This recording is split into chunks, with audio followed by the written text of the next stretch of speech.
The Number 2 Me and the Number 1 Girl. Volume 2, by Oshu. Translated by 1/4 Read Translations. Audiobook by Masquerade at Masquerade Audiobooks. Me, Her, and That Feeling's Name.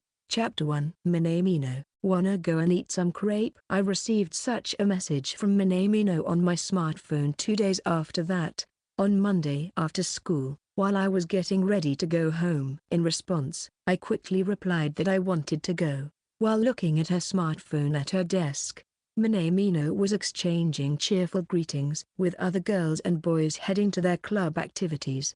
I found it quite cowardly that I still hadn't asked Minamino what that kiss had meant. Even on Sunday, I repeatedly tried to send messages but ended up closing the app each time. My thumb seemed to have developed a condition where it couldn't press the send button anymore. And, as it turned out, I didn't receive any messages from Minamino other than that. I didn't understand the nature of the relationship between Minamino and me. When I encountered Minamino in the morning, she greeted me as if nothing had happened and engaged in conversation with her group of girls as usual. Until last week, we would exchange glances that went unnoticed by others and communicate through subtle gestures. But on that particular day, she didn't even cast a glance in my direction. I didn't think she hated me. If I were to think that way, given that things happened, I was aware that I would be dragged into darkness if my thoughts took that direction. Just from that one Sunday, my Google search history was filled with phrases like reasons to kiss and how to converse after a kiss, and looking back at it was embarrassingly unbearable. Minamino,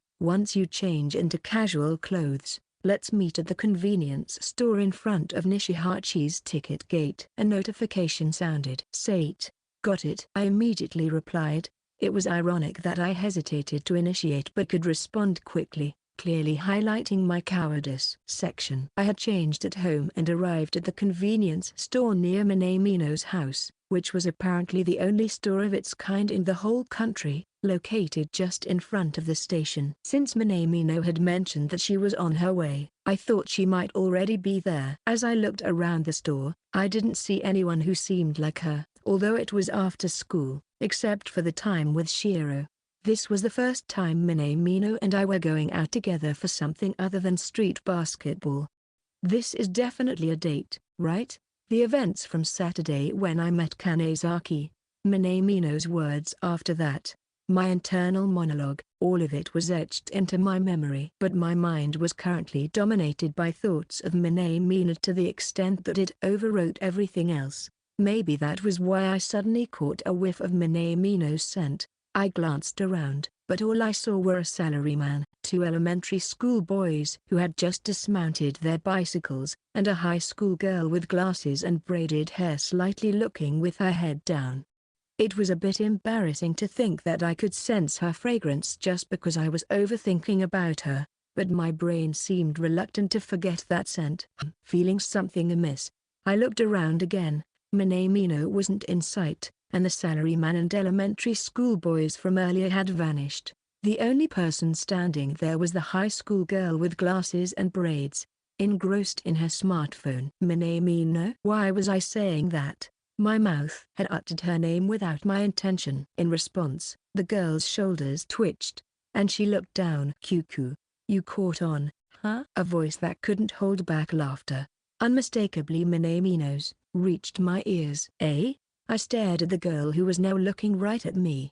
Upon closer inspection, I recognized her eyes behind the glasses. The hairstyle and clothing were changed. Even her overall atmosphere was different, but it was unmistakably Minamino. Sup, been a while since we met this Saturday. Or rather I guess we did see each other at school. Is it really you, Minamino? That outfit, the glasses and your hairstyle. As I said that, Minamino showed a slightly displeased expression. That's what you want to confirm? Well, see, this disguise is really good. Even though I wandered around the station near the school, no one recognized me, so I was pretty confident about it. Honestly, I thought Sate might notice, and when you did, it made my girly side kinda happy. Laughing with an in that unfamiliar appearance really made me think it was no doubt Minamino. I immediately decided that I would take the secret of recognizing her from her scent to my grave. Still, I was quite surprised. It made me think, did Minamino have bad eyesight? Or rather, is she going for a complete makeover? I was honestly a little taken aback. Fufu, well, first things first, let's go have some crepes. Come on. This way. Saying that, Minamino quickly took my hand and started walking. Contrary to my racing heart, Minamino seemed completely at ease, and I was left even more confused about what was actually going on. But even though her appearance had changed, the feeling of her hand had the same warmth that I had felt when she held my hand on that day. It was a sensation that brought about a complex feeling in me, a heart-pounding yet calm sensation that I had never experienced before. Despite it being early for sunset, the sun was gently casting a reddish hue on my cheeks. Chapter 2. As Minamino Chinatsu lay in her room's bed, she groaned, hugging her pillow while rolling around in agony. The events of yesterday, or rather, what she had done, wouldn't leave her mind. Seriously? I kissed Sate. The scene replayed in her mind over and over again. There was no doubt that it had been initiated by Chinatsu herself. If anything, it was more like she had taken his lips rather than just kissed him. And on top of that, I ran away afterwards. Indeed, the day had been filled with so much excitement that she was still overwhelmed by it. Even someone other than Chinatsu would have overheated. The day she went with Sate to meet the new owner of Shiro, the kitten that had been the catalyst for her meeting with Sate, was the first time they went out together, so she had to strike a balance between being enthusiastic without going overboard, not being rude to Sate, and making sure she looked as cute as possible in her outfit. Surprisingly, even though Sate wasn't used to girls, he had complimented her outfit with ease, which was a pleasant start, and she had shared her feelings of loneliness and unease about the unknown Kanard-san with him, to which he kindly responded, "I get what you mean," making her somewhat calm her nerves down. Sate might not have realized it, but he naturally walked on the side facing the road, subtly adjusted his pace to match hers, and behaved politely when they arrived, even when interacting with adults. While Chinatsu was often praised for being outgoing and sociable, true communication might involve things like naturally greeting others, complimenting them, and being considerate. Even though he's a high schooler, he's practical, calm, and a really wonderful guy. Kanard-san was truly a nice person, and their conversation had been enjoyable. And when Sate left the table, the words Kanard-san whispered to her in secret had oddly made her happy. I was really acting too much like his girlfriend. Kanard-san was grinning all the time, while Sate didn't have any reaction at all. Minamino muttered while flapping her legs, and after that, she fell into silence, partly because she didn't want to return the duplicate key that Sate had given her under the pretext of taking care of Shiro. But even during that silent moment, something became apparent to her. When she was with Sate, those silent moments weren't scary or uncomfortable, but were rather akin to comfortable calmness, unlike when she was with other friends donning her mask. Even the present she had carefully chosen seemed to bring a great deal of happiness to him as he smiled so happily, and that made her feel truly content. Meeting that guy was the worst, but thanks to that, I got to know Sate better. Probably, if that hadn't happened, she would have parted ways with Sate at the train station and gone straight home. Even then, they might have stayed as good friends, but it would have taken a long time for her to hear about his past. And besides, since when did I even start thinking about kissing him? First, as such thoughts came to mind, Chinatsu found herself questioning if she had always intended to do that someday, and she flapped her legs once again. Even if she rolled around in her heart's content while thinking such things, her mother was still at work today. Even if she made a ruckus, she wouldn't be scolded. Despite feeling lonely, she couldn't bring herself to say it during the times she spent alone since spring. But Sate had always been alone in that house, hadn't he? It wasn't on the level of her mom being only focused on working or her dad leaving in that house. There would never be anyone other than Sate. A sense of loneliness permeated it, yet Sate's home felt comfortable. She would unlock the door without his permission, close the curtains, turn on the lights, hug Shiro, sit on the sofa, read the books Sate recommended, or play games. On days when her mom couldn't return, she would stay there until Sate came home. She'd greet him with "welcome home," or walk with him to the station, even when he had just returned. With Sate, she could engage in lively conversations while playing games, chat about trivial matters, feel a crisis in her feminine power due to the meals he made, do homework together, and the fact that a cup was naturally prepared specifically for her would always make her heart race. She even went to watch him play street basketball. Seeing Sate's world for the first time, encountering adults she had never met before, and being told to come again, she felt like she had grown up a little. Everything was fresh, and the more she spent time with Sate, the more she got to know his good qualities. Being with Sate, someone who filled the indescribable loneliness within her, someone she didn't want to see wearing such a sad expression. Even if he found himself wanting to cry but unable to shed tears, seeing Sate in that childlike and vulnerable state, she couldn't help but cry in his stead and cling to him. Though he calls himself someone like me, she wanted to tell him that it wasn't the case at all. Driven by impulse, she even pressed her lips against his. Surely, the feelings within her could always have a name attached to it. She didn't quite understand it, but she also knew she wouldn't understand it. But acknowledging it was frightening. Was this feeling the same as the feelings directed at her during middle school? Like her parents, would it eventually break? Was it just as fragile as those vulnerable things that were broken when the real Chinatsu emerged without her mask? She didn't know. Sate was more than just a friend. He was special to Chinatsu. She wanted to hug him, hold his hand, and touch him. And what was the difference between that and those temporary boyfriends who sought her? The scariest part was that when she kissed Sate, she realized she wanted more. Still, if I think about it, aren't I just a messed up girl who pried into his heartache, seized his vulnerability, stole his lips, and then fled? She repeated this cycle many times. Beep. Every time her phone rang, she pounced on it to check. It was a message in the group chat with her friends. Still no contact from Sate. What did Sate think about her? She didn't think he disliked her. In fact, if there were no communities outside of school he belonged to but hadn't shared to her yet, she was certain that she was the only girl he got along with the best. Even looking at him with biased eyes, one would need to get to know Sate well to understand his true essence. Like Chinatsu. Moreover, she couldn't sense any other girl's presence in that house. Probably. Maybe we could, become a couple or something, she muttered. To be honest, while she could attach a name to her feelings, naming their relationship was scary. It would probably create a huge stir in their high school. It wasn't all bad, but it wasn't all good either. Unfortunately, Chinatsu was aware of her influence, gossip, malicious backbiting, jealousy, spite. She couldn't be insensitive. She couldn't be overly optimistic. And worn out by such things, she had met Satou Hajime and ended up leaning on him. That's why she didn't want to push Sate into such a position. Why did I run away like that in the end? Yesterday's me was such an idiot, but still, I want to try things like going on a date openly after school. Saying that, she rolled over once again and remembered something. Originally, her parents were supposed to come to the entrance ceremony, but if not for her anxiety about her family's situation, she had planned to spend high school trying to keep a low profile. And, truthfully, she had been doing research all along. Right, let's do that. The idea that came to her was very appealing.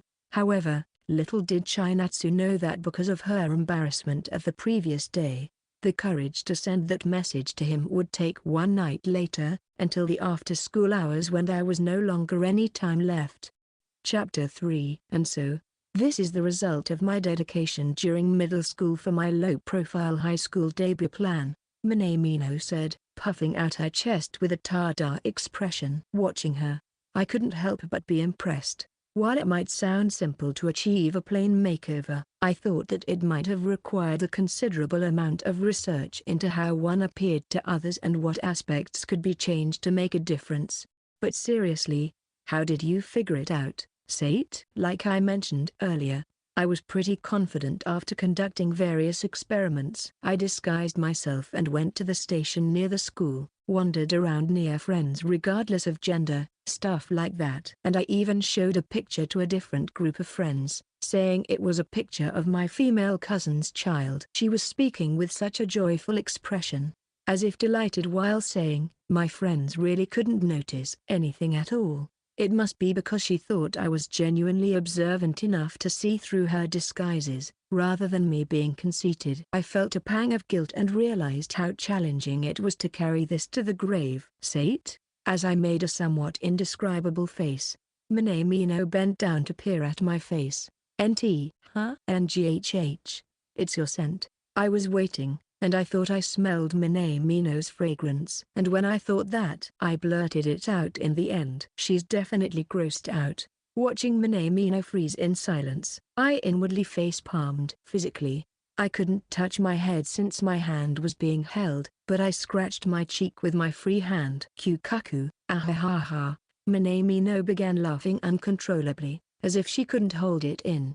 Her laughter echoed along the path to the crepe shop, drawing the attention of other people wondering what was going on. "So what you're saying is, even though you didn't notice my disguise at all, you still called out my name just based on my scent?" "That's seriously what?" "Never mind." I wasn't acting like a protagonist who had a partial hearing loss. I really just couldn't hear what she said. Although I was concerned, I felt relieved that she just laughed it off and didn't press further. "Sorry, I'll work harder to see through your disguises by appearance next time." No, it's okay." "Cuckoo." For now, my disguise skills were proven to be pretty solid, and Sate seemed to remember my scent well enough to recognize me even if my appearance changes. "Besides, you know what? If you find someone to have a pleasant fragrance, apparently, they have good compatibility with you on genetic level." "Nahi," she said with a mischievous grin, playfully yet somewhat bashfully. Seeing her like that left me speechless, feeling my blood rushing to my ears. And then, she looked at me closely, as if pondering while maintaining that mischievous smile. "Take this." Suddenly, she brought her face close to my neck, and then, ignoring my frozen state this time, Minamino took a whiff and then pulled away before tilting her head. "No scent?" What did no scent mean again? Maybe we're, actually dating? Unfortunately, I had never been in a romantic relationship before. So, I didn't really know how people who were referred to as couples had gotten to that point or what procedures they followed. While Minamino was trying to remember something, my mind was a mess. At least on Saturdays, when Shiro was still with us, we were friends. Friends who didn't need to worry about the other disliking the other. A slightly special kind of friendship. And afterward, we had become the kind of friends who shared everything. Though our time knowing each other was much shorter compared to our lifetimes, I learned how Minamino became the Minamino she is today. Her family, her friends until middle school. I also revealed everything about myself. It was the first time I bared my soul to someone else. It was certain that we had become more than just friends. It might have been awkward and serious in reality, but after that happened, my mind became utterly focused on this girl. Like any typical high school boy, "Kanezaki? Who's that?" It was like that. I felt like I was invincible. But, no doubt, I was an ultimate coward. The strongest and the weakest coexisted in me. According to the collective wisdom of the world, facilitated by the internet, friends generally don't touch their lips together. Except for those kinds of friends. So, did we automatically get promoted from friends to lovers? No, there's no way that's the case. In the world we live in, there should be such a thing as a confession. At least, Minamino had a time when she had a boyfriend. She mentioned being recommended to boys by her friends several times, at least. Honestly, I couldn't help feeling a little fuzzy. Was she accustomed to it? What did Minamino want us to be? As I was thinking all of this, that was my first kiss. Got it? As if seizing control of my brain, her voice and the last thing she said, her ears that turned red, and her moist eyes. We're here, look, the shop's right there. Before I knew it, we had reached the crepe shop Minamino had mentioned. It's not a big shop, but the crepes are super delicious, and the prices are wallet friendly. Let's pick our menu and eat together. With eyes as pure as if they were cleansing my muddied, pink-tinted brain, I only saw a girl who was looking forward to eating crepes. I died from embarrassment and self-loathing. Chapter 4. The crepe shop we found down a narrow alley off the main street had an unusual atmosphere, small and cozy, with posters of some Sentai show plastered all over the place for some reason.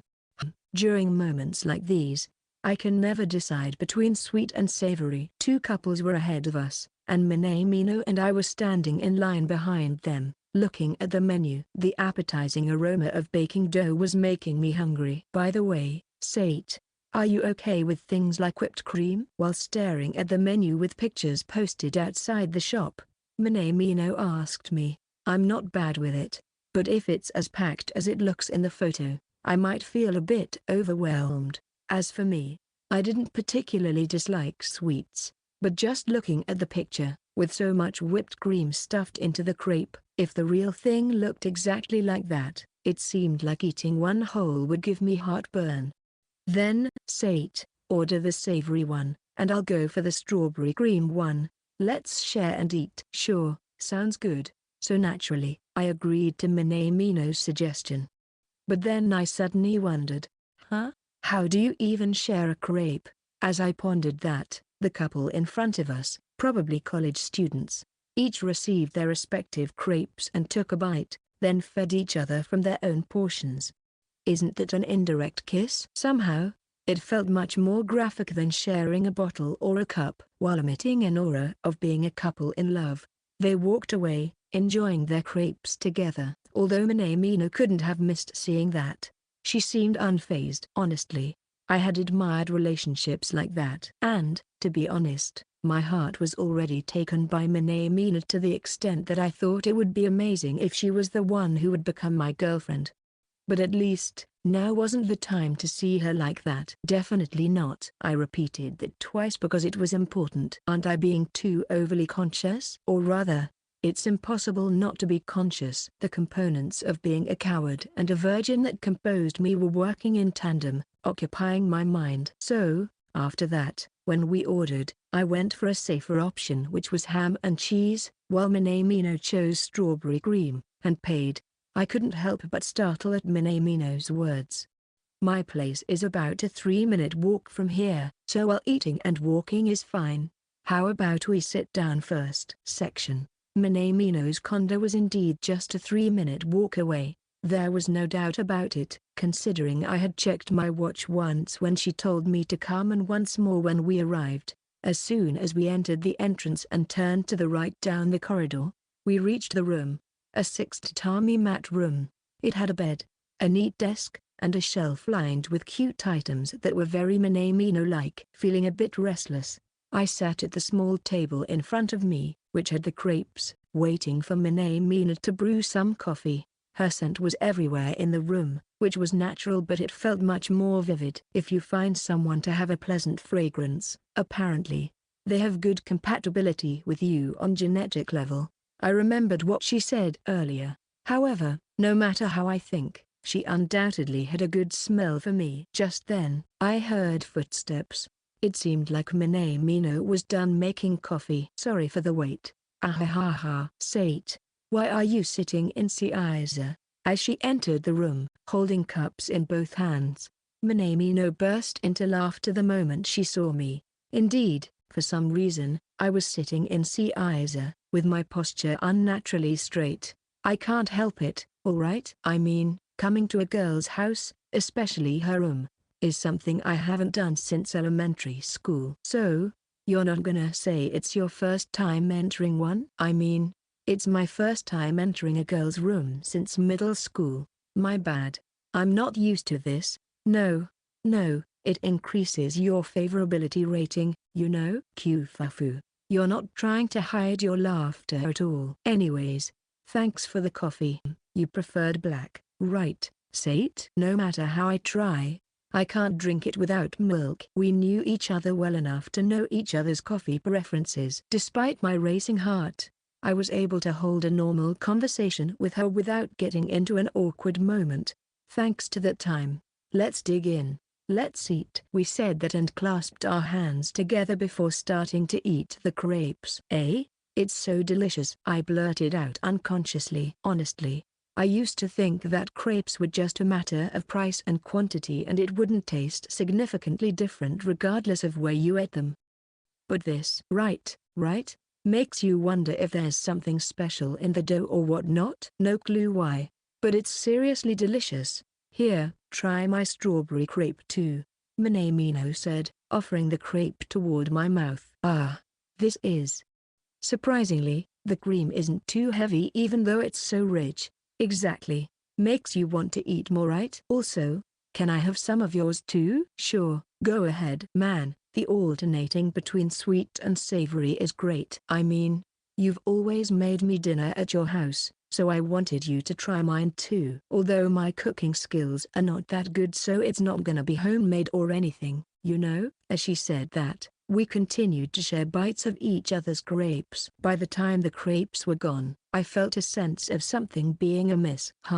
I was so captivated by the taste that I completely forgot about the indirect kiss thing. Or rather, at this point, it was natural for us to share our crepes as if it were a matter of course. Perhaps because I was thinking that way, I found myself staring at Minamino's lips while she said, it was delicious. Her lips had a texture so translucent and yet so fresh, which seemed entirely different from mine, even though they both shared the same name. Sate. Because of that, until she called me, I hadn't realized Minamino was looking at me too. I quickly averted my gaze from her lips and locked eyes with her. Minamino and I were surely thinking the same thing. Both of us tried to start a conversation simultaneously, and both of us fell silent. Neither Minamino nor I looked away. Neither of us could look away. I glanced at Minamino's beautiful features once more. Her neatly shaped eyebrows, long eyelashes that were noticeable even from a distance, large glistening eyes, well-proportioned nose, lips that captivated my gaze. All of them were positioned just right. Despite my brain struggling to come up with something to say, my body was drawing closer to Minamino. In contradiction, my knees straightened as I stood up, and my hand, tentatively, reached out to her shoulder. Minamino stiffened a bit, but instead of pulling away, her face came closer, her eyes closing. Bang! Thud. Just when it felt like we were about to sense each other's breaths, the abrupt sound caused both of us to startle and jump up. That was close. What was I doing just now? No. More importantly, what was that sound? Could it be Mum? But she usually comes home much later. There was a loud sound just now, though. Is it okay if I go with you? I'm a bit worried, and I should greet your mother properly too. As I said that, I shifted my focus, got up, and followed Minamino towards the entrance. Chapter 5. As Minamino and I headed to the entrance, we saw a woman, could it be Minamino's mother? Collapsed on the floor. Mum, what's wrong? Are you okay? Minamino ran over in a hurry. Her father had left, as I'd heard, so it was indeed Minamino's mother, but the situation was more pressing. Your fever is really high. Hey, Mom, are you okay? Mum? Seeing someone collapse was shocking for me as well, but Minamino's panicked voice seemed to clear my head.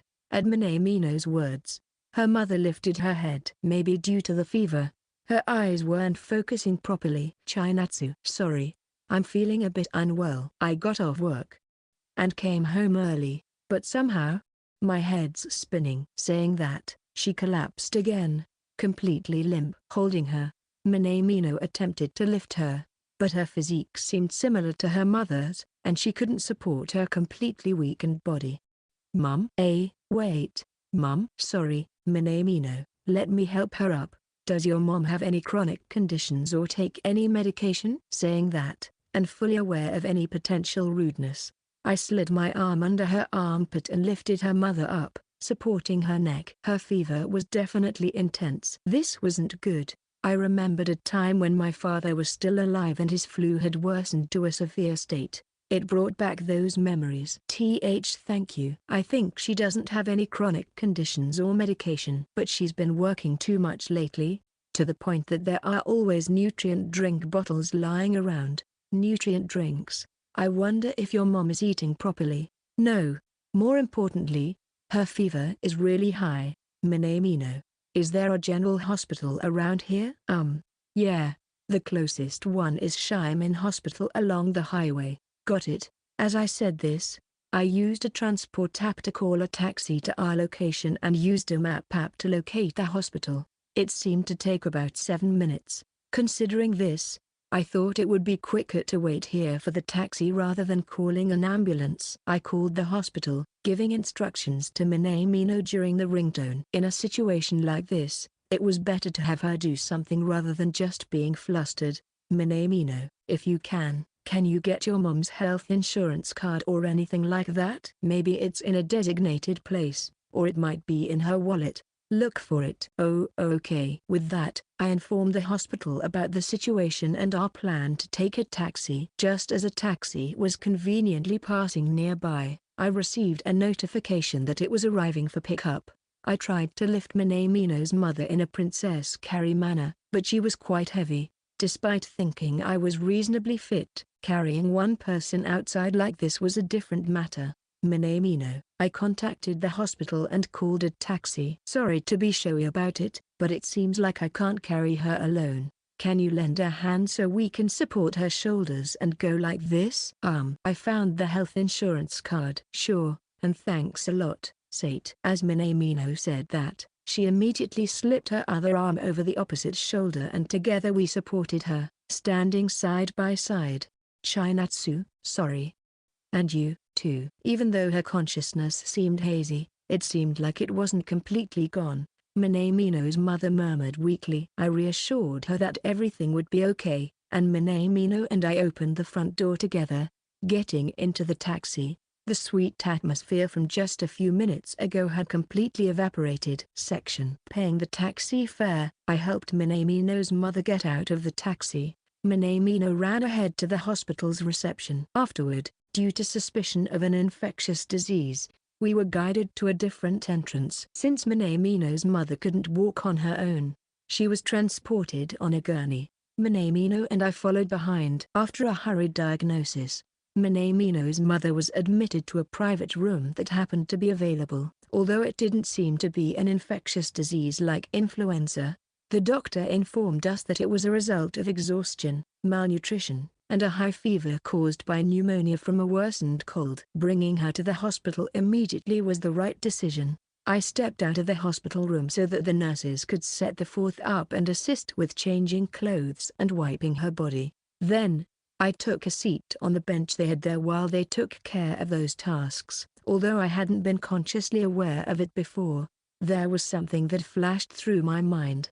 The smell of the hospital. Scenes not belonging to this hospital, but to another, spread behind my closed eyelids. I realized I wasn't particularly comfortable in hospitals a little bit. Sate, are you okay? Amidst these thoughts, a slightly concerned and anxious voice called my name. Yeah, I'm fine. How's your mother? Shaking my head, I tried to shake off the clinging nightmare. As I opened my eyes and responded, Minamino hesitatedly continued. Yeah. She regained consciousness for a bit. She wanted to thank you as well. Is she fine? She said she's fine, though. In fact, she'll take some medicine soon, and it'll make her fall asleep due to its effect. Also, she's strangely clear-headed right now, and maybe it's because of that, but she seems to have some thoughts about me bringing a boy to the house when she wasn't there. I didn't manage to find a good excuse. So, if she says something, I'm sorry. I see. Got it. If that's the case, it's probably better to act quickly here and explain than to have a prolonged conversation. Thinking that, I conveyed my understanding, stood up, and followed Minamino into the hospital room, entering after her as she opened the door. Chapter 6. In the hospital room, Minamino's mother was adjusting her bed, trying to raise her body up. Her left hand was connected to an IV tube, but her complexion seemed slightly better than earlier. Sorry for looking like this. Nice to meet you. I'm Chinatsu's mother. Thank you so much for helping me in such a difficult situation. With a glance in my direction, she bowed her head. However, unlike her vacant look from before, her eyes now seemed to be appraising me thoroughly. This was probably her true self. I felt my posture naturally straighten. Hence, I also needed to conduct myself properly. Switching into a more formal manner for adults, I spoke. Nice to meet you too. I'm Hajime Sato, a classmate of Chinatsu-san. I'm really relieved that things didn't get worse. And well, I know this isn't the best timing to bring it up, but I must apologize for entering your home without permission while you were away. I understand you might be concerned, but Chinatsu-san and I are friends. She invited me this time to a place with delicious grapes, so I joined her to have it in your house. I'm sorry for any inconvenience I might have caused. There was probably a need to express gratitude as well. But I felt there was more to it than that. So I made sure to convey that clearly and thoroughly. Even when talking to adults, I knew that if I spoke sincerely and didn't resort to clear lies or evasion, many adults would listen, even if my words sounded odd. Minamino's mother opened her mouth slightly, seeming a bit taken aback. Come to think of it, it would be a bit difficult to have a conversation without knowing her name. With that in mind, I continued. I was more nervous than usual, maybe because this wasn't a situation my uncle had taught me before, and if I may, could I ask for your name? I always refer to Chinatsu-san as Minamino, and it also seems odd to call you Minamino-san. On the other hand, calling you auntie or mother also feels impolite. Fufu. Fufafu. Then, to reiterate, my name is Suzuka. Is calling you Hajime-kun fine? You're quite the polite young man. I almost felt like I was talking to one of our clients. I didn't notice it when we were carrying her earlier, but her smiling face resembled Minamino's quite a bit. I apologize if I sounded a bit presumptuous. There have been various situations that have led me to be quite accustomed to greetings with people I meet for the first time. So if it came across as impudent, I'm sorry. It's fine. My daughter is not that great either. Are you really the same age? But anyway, to think that Chinatsu has a boyfriend like you. Honestly, it really is a relief. It's just that I happened to come home early today, and I couldn't deny that the first thought I had when I got home was, even though she comes home late at night nowadays, she's already bringing a guy over? You see, I always hear about how advanced kids are these days. Perhaps my greeting had an effect. Her expression and demeanor were now softer, and I appreciated her sense of humor as she began telling jokes. Hey, Mum, what are you saying? In response to her playful remarks, Minamino, who had been silent, began to panic. I can see that Hajime is a good boy. However, I can't approve of bringing a boy into the house without even telling me. I do understand that I've been busy with work lately, and I know I've been making you feel lonely. And it seems like your recent late returns were because of him, huh? It's not like. You're wrong, but we're not like that, okay? Well, let's put this topic aside for now. Besides, the doctor told me I'll need to stay in the hospital for a few days. I also need to bring some money and a change of clothes. However, it seems that it's getting late already, Suzuka-san continued with a thoughtful expression.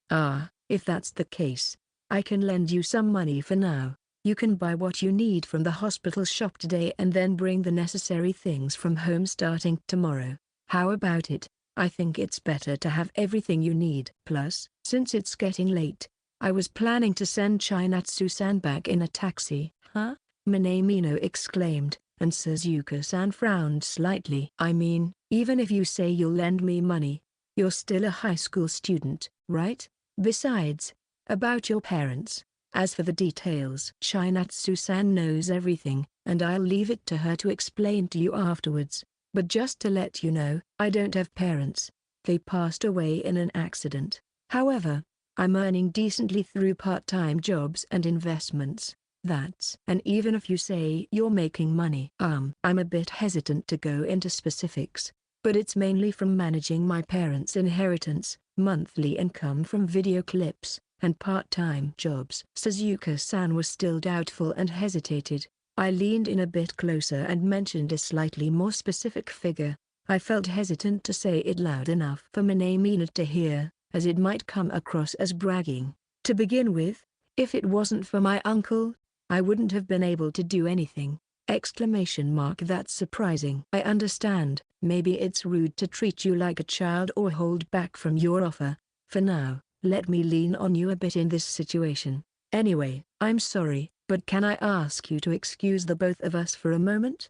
I'll tell Chinatsu about the underwear and other things I need, and I'll also give her the PIN for our bank account. Ah. Got it, Minamino. I'll step outside for a bit. Saying that, I stepped outside the hospital room. Honestly, meeting Minamino's mother for the first time was quite nerve-wracking, but I felt that I hadn't made a bad impression. Maybe because of the nervousness, I had stopped noticing the smell of the hospital. Chapter 7. Chinatsu, come over here for a moment. After confirming that Sate had opened the door and gone outside, Chinatsu approached at the call of Suzuka's voice. What is it? I mean, sure, I get that it wasn't a great idea to bring a boy over when mom wasn't home, but Sate and I aren't like that.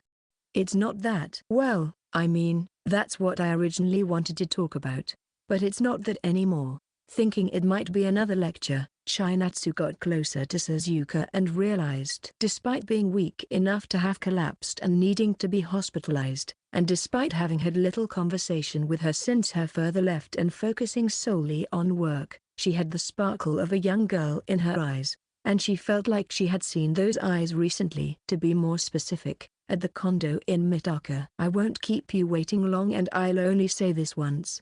You did great, Chinatsu. Huh? With the words coming out of Suzuka's mouth, Chinatsu was left wide-eyed in astonishment. If Hajime were here, he might have had the same reaction as her. Don't me. Listen, you should absolutely not let him slip away from you, got it? He's quite the catch. And there might never be another one like him, you know? You know, when you're in high school or when you're young, you might only focus on appearances and things like that. But a guy like Hajime-kun, who's sincere, kind, has a proper sense of money, and naturally spends it for the sake of others, he's the type that will be snatched up and taken away by others in the blink of an eye once he goes to college or becomes a working adult. Yes, if it's with him, I'll allow you, so feel free to bring him over as much as you want. Of course, it goes without saying that there should be some restraint, but I give my permission. Chinatsu, you were born and raised cute, so be proactive and do your best, okay? To the speechless Chinatsu, Suzuka threw out her words rapidly, as if she had forgotten that she was a patient. Well, it might also be due to the fever's effect. Most likely, Mum. For the first time in her life, Minamino Chinatsu casted a scornful gaze upon her own mother. After that, Chinatsu bought the things mentioned by Suzuka at the shop and handed them to the latter. And as if repeating what had happened earlier, Chinatsu found herself once again being encouraged about her relationship with the all-around boy, and she left the hospital room with an indescribable expression. Thanks for the hard work. They said it would be okay as long as your mother rests well, and it seemed like she'd been stressed with her work for a while. So, maybe it was actually good that she was able to take a break? Yeah. Mom told me that her co-workers also said that she'd been working too much at the office and that since she still has paid leave, she should at least use it to the fullest. I'm really glad. Thank you. I wouldn't have been able to bring her to the hospital properly all by myself. And the taxi fare, temporary hospital costs, changing clothes, everything. It's fine. Uncle also told me to learn how to use the money I earned wisely while I'm alive, and your mum said she'd pay me back properly. Seriously, I'm glad I could help Minamino. To be honest, I haven't been able to pay you back at all. Wait a second.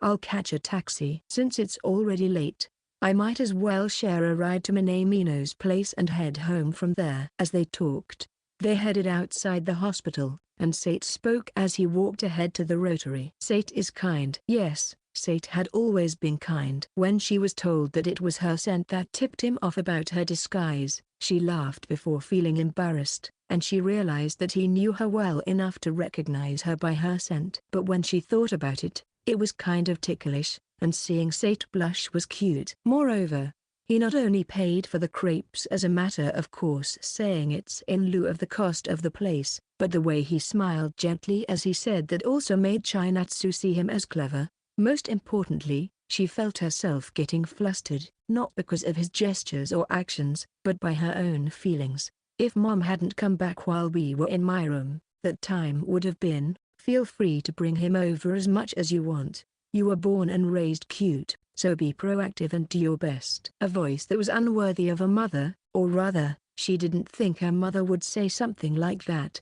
resounded in her ears. No, no way. What do you mean bring him over as much as you want? Chinatsu blushed, and kicked away Suzuka, who had suddenly turned into a matchmaker, out of her head. She expected to be scolded, so being given the green light to go full steam ahead was completely unexpected. And, about what happened to Suzuka as well. What's with Sate that made him so dependable in emergencies? Perhaps it's due to his experience of having to do everything alone. Sate, who drove Suzuka in a taxi, accompanied them with the doctor's explanation. And even his greetings with Suzuka was surprisingly mature. This was also true of his conversations with Kanade-san. Sate seemed to shine more as he stepped out of high school and into the outside world. Minamino, it seems the driver agreed, so come here. Hey, what's wrong? Your face looks a bit red, Sate said as he came to call her over. It's nothing, Chinatsu replied as she slid beside Sate, but with a bit closer of a distance than a month ago. Chapter 8. Minamino, apparently, Mom's gonna be in the hospital for 10 more days.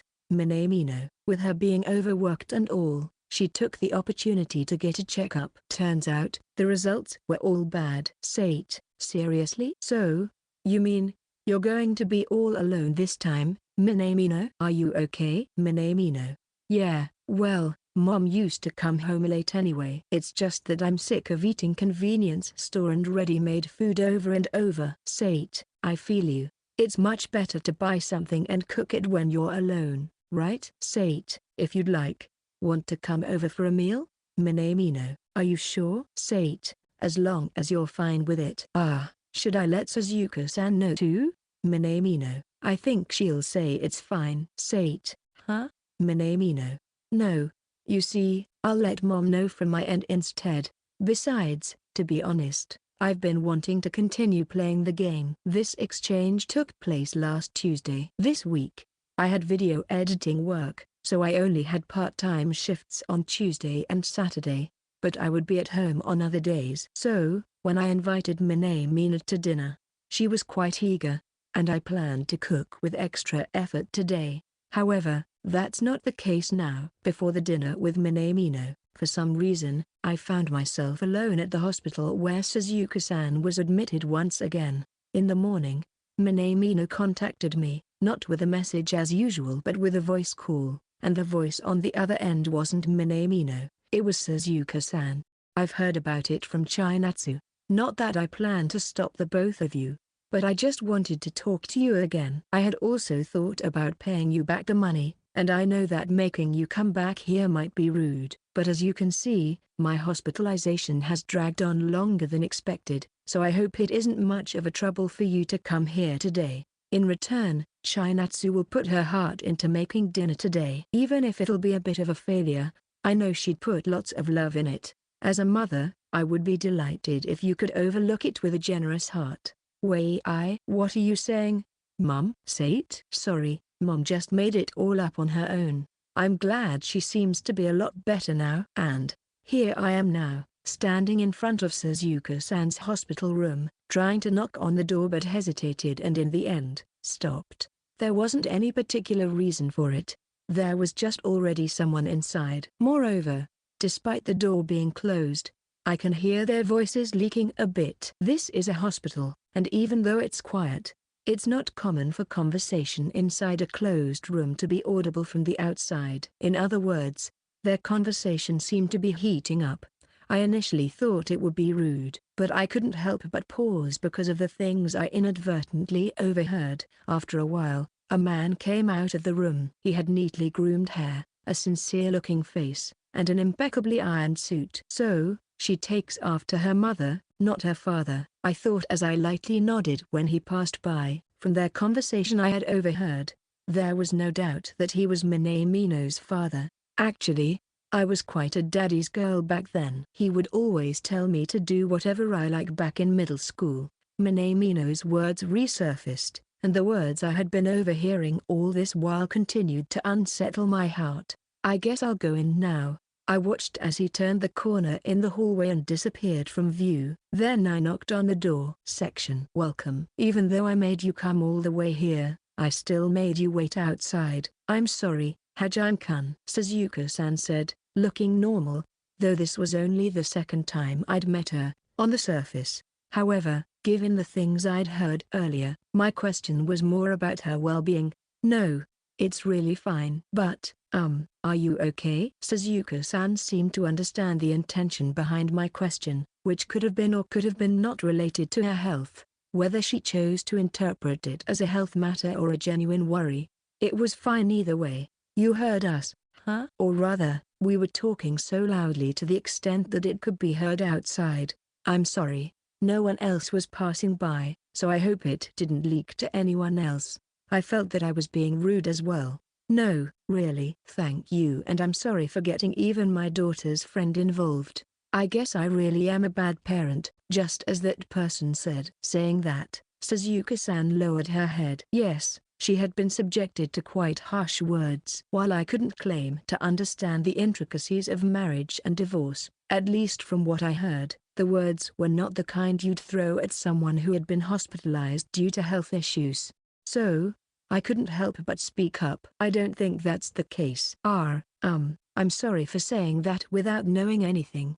However, after blurting those words out, my voice immediately petered out at the indescribable expression on Suzuka-san's face. Seeing me like that, Suzuka-san let out a sad smile. Thank you, really. It's truly reassuring to know that a child like you is by her side. You know, she's really good at hiding herself with an act. With the words she added at the end, I could sense that she had indeed realized that Minamino was pushing herself too hard at school, and that she genuinely cared about her daughter. But although I think it's strange for someone like me to say this, I don't think you are a bad parent, Suzuka-san. Chinatsu-san is a wonderful woman. I mean, not just her appearance, but she's also well-mannered, stands her ground when people say bad things. And she also has good inner qualities. I felt that saying such things made me seem cheeky. However, at this moment, I was the only one who had heard their conversation. Moreover, I felt that I couldn't let her continue with that expression on her face, so I conveyed my thoughts. Hajime-kun, my parents used to say something like this a long time ago. While it was a half-joking comment at the time used to admonish us to behave properly, it still held some truth. They said that a child's manners and character are greatly influenced by the time they spend with their mother during their early years. So, in that sense, I'm sure Suzuka-san is not a bad parent or anything like that. I cut my words short and looked outside the door. I couldn't bring myself to say the rest. By any chance, did Chinatsu mention anything about her father? Or rather, does she confide in you that much? Yes. She told me about your situation. More or less. She said that she was a daddy's girl and that she had a strict but kind mother, and a lenient father. That's why you were surprised that that person would say such things. I mean, he had always been that kind of person. He was lenient with both himself and others. Yet he cared about every detail and what people thought of him. He's the type who doesn't want to be seen as a villain. Even when Chinatsu wanted to transfer to her current high school, he didn't think it was a good idea at all, but he let me say the inconvenient things, play the role of an indulgent father to our daughter, while being a despicable betrayer. No, I'm sorry. This isn't something I should be telling to others, especially my daughter's friend. In their previous conversation, the man spoke words that were quite different from what Minamino had described. I honestly doubted if it was the same person. However, if he was indeed Minamino's father, it might be due to a change in circumstances. But from Suzuka-san's words, it seemed that he had always been playing such a role. The role of being strict as part of discipline and being lenient. In reality, it might be something they should have discussed who should play which role. Thinking that far, I suddenly wondered how far I was being nosy, and it brought me back to reality. Suzuka-san, who had been smiling sadly, now had a genuinely curious expression as she looked at me. You're a mysterious kid. Somehow, You don't seem like someone from Chinatsu's generation. I did hear a bit about your family situation from Chinatsu. So, I apologize if I think that's why you feel like an adult. I didn't mean to make you, who should have been a child, but become an adult, get involved in this matter. No, to be honest, it's more comfortable and easygoing here than the high school interactions for me. I see, thank you. Well then, shall we get to the main topic? I heard that you've taken care of Chinatsu while I wasn't around. Yes, but it's just making her dinner on my days off from work. Still, since I don't have parents, and considering what happened the other day, I thought it would be appropriate to talk to Suzuka-san about it. Ah, what's wrong? At Suzuka-san's chuckling voice, I asked her, or rather, could you please stop smiling meaningfully every time I speak? With each word I uttered, I was teased by Suzuka-san, who seemed to be getting back to her normal pace, and I found myself agreeing to her several suggestions and agreements. I'd like to add that being teased by the mother of a girl I was conscious of was more embarrassing than I had ever imagined. Chapter 9. Welcome. It's almost ready. Sorry, did my mom say anything strange to you? I headed to Minamino's house from the hospital and was greeted with those words when I arrived. The scent of delicious spices wafted all the way to the entrance and I could feel my stomach grumbling just from the smell. Thanks for having me. Also, we just had a normal conversation, nothing else. Are you cooking curry? It smells so amazing that it's making me hungry, I said while placing my hand on my stomach. I had no intention of bringing up what happened with his father earlier. Yes, it's a delicious meal that anyone can make just by adding in some chopped vegetables, sautéed meat, and curry roux into boiled water. Anyway, Minamino continued as she said those words with a proud smile while nodding. How do I look? Minamino twirled around elegantly, and her clothes fluttered lightly. She was wearing a slightly casual-looking sweatshirt, jeans, and over that, a simple apron with a pale pink motif. To be honest, the only words I can answer to her question was, she looked incredibly cute. Just the sight of a high school girl in an apron would be enough to leave anyone flustered. But Minamino, who was undeniably a beautiful girl, made it even more adorable. Honestly, you look really cute, I said after hesitating for a moment. One of the reasons why I could say it was because Suzuka-san had told me that I should compliment Minamino because she was quite enthusiastic. However, she fell silent. I bet you fell silent because you thought I sounded creepy. I'm gonna go cry now. No, I mean, I'm happy, you know, she said, but with a question mark at the end. I'll go lock myself in the bathroom and cry for a bit. Wait, I'm sorry. It just caught me off guard because I didn't expect you to compliment me so easily. Please don't suddenly give off a depressed aura and lock yourself in the bathroom. Complimenting someone can be quite a challenge, just saying. Section. The curry was delicious to the point that I couldn't resist having seconds, which surprised even Minamino. Still, it had been quite a while since I had eaten curry with chunky pieces of meat, and not something from a retort pouch. Plus, the fact that Minamino made me even hungrier. After satisfying our appetites, I offered to help with the dishes. I squeezed out the used sponge and left it in the kitchen before taking a seat at the living room table. Thanks for doing the dishes. By the way, although I know I sound like an overthinker, did my mom say anything strange? I messaged her earlier and asked what she talked about with you, but she told me to ask Hajime-kun, or rather you, Sate. Plus, she also sent a good sticker, so I was just worried if she had told you something unnecessary, Minamino said as her thumbs moved quickly under her phone, seemingly replying to messages. Is it from Suzuka-san? I guess she didn't say anything too strange. I think that pause really worries me. But before that, there's something else I'm curious about, or rather, I can't quite accept. As I replied to Minamino, she looked at her phone with a complicated expression before glancing at me. Did Suzuka-san say something to you? Minamino was wearing a displeased expression, and I was puzzled. That? Why do you call me Minamino, but call my mom Suzuka-san? Plus, mom calls you Hajime-kun too. she said while staring at me. As the saying goes, one can say more with a look than with 10,000 words. And yes, Minamino's eyes were indeed saying a lot. Even someone like me could understand what she wanted to say, but as an inexperienced high school boy, calling her by her first name instantly would be too embarrassing. Hajime, however, as if she could see right through me, Minamino's lips formed my name. She just said my name, yet it carried a certain pressure that seemed to extend beyond mere words. Nevertheless, I could faintly see her ears turning a shade of red. Seeing that, I hesitated before cautiously calling her by her first name. Chinatsu-san? Yes, I'm a was. Minamino didn't say anything. She simply toyed with the tips of her beautiful black hair. Chinatsu. What is it, Hajime? I managed to say it, suppressing my embarrassment. Minamino, or rather, Chinatsu, smiled contentedly as she nodded. In terms of having a good appearance, a normal expression emphasized her beauty more. However, whenever she smiles, her cuteness always shines through. This is dangerous, I thought to myself without making excuses to anyone. How do I put this?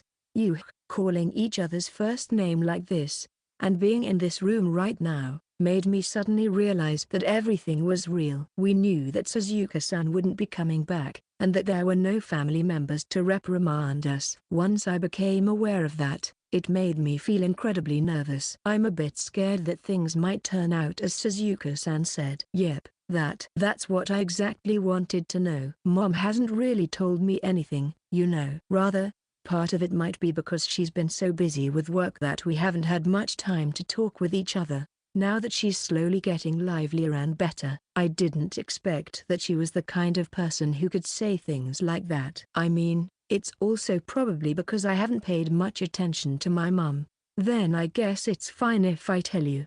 You see, Chinatsu, what Suzuka-san told me was, how do we go about splitting the food expenses equally, about where my house was located, how we'll stay in touch. And, yeah, that's all. And like I said earlier, there weren't really any strange things, right? You're clearly lying. I wasn't really good at keeping secrets. Hajime-kun, I'll say this because I trust you. You know that I've been too focused with my job, and honestly, having a kid like you around her is a blessing for both the loneliness she felt and security reasons. If you'd like, you could even stay over sometime. Just kidding. Well, I don't know how she acts whenever you're around, but I'd be happy if you two get along more from now. As long as you both show restraint, I won't say anything. So, feel free to relax. Suzuka-san's words came to mind. I had a feeling that certain parts of her words were strangely emphasized, and it left me silent as I couldn't say anything, especially while she was smiling while saying it. Still, I didn't want to convey this exactly as it was to Minamino. Or rather, what did she want by making Minamino ask me what we talked about? Slightly scratching my head, I managed to evade Minamino's probing questions and spent some enjoyable time together. To clarify, there were no significant events during our time together, and I safely returned home. As for the definition of restraint, I didn't know exactly what it meant. When I looked it up, it said something like appropriate moderation. That information turned out to be utterly useless, though, but let's just keep it to ourselves. Chapter 10. In this world, there's something called timing.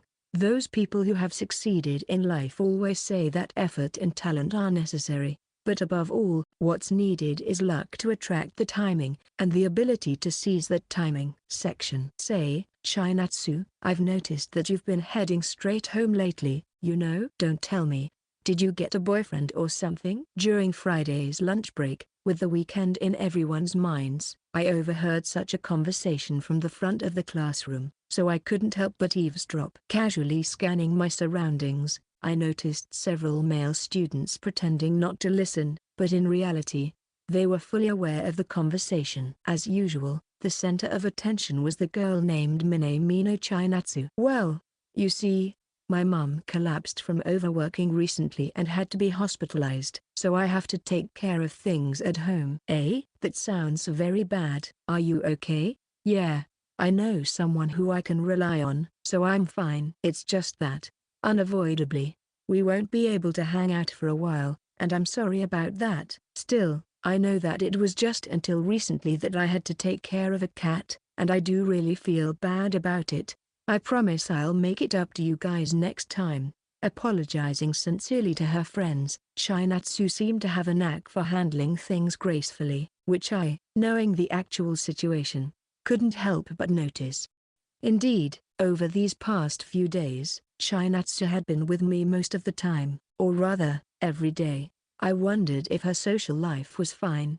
However, basking in the comfort of her presence, I had failed to realize that she had made certain of a lot of things before other than what I had happened to hear today. Now, regarding me and Chinatsu, who often spent time together after school, sometimes even until late in the evening, at my house, and on those occasions, I was the one who sent her home. There hadn't been any significant changes in our relationship. Our relationship wasn't strained or awkward in any way. In fact, as time passed, Chinatsu and I had grown accustomed to each other's presence, and we could spend a considerable amount of time together without feeling uncomfortable. Buzz. Even now, the vibration of my phone notified me of a new message. "Chinatsu, I have a question for you. Mr. Someone who I can rely on. Who's most likely eavesdropping?" Chinatsu, "What's on the menu for today?" Excited. "Hajime, I'm planning to buy the ingredients on the way back. Today's menu is pork shabu shabu, cabbage milful and spinach with soy sauce."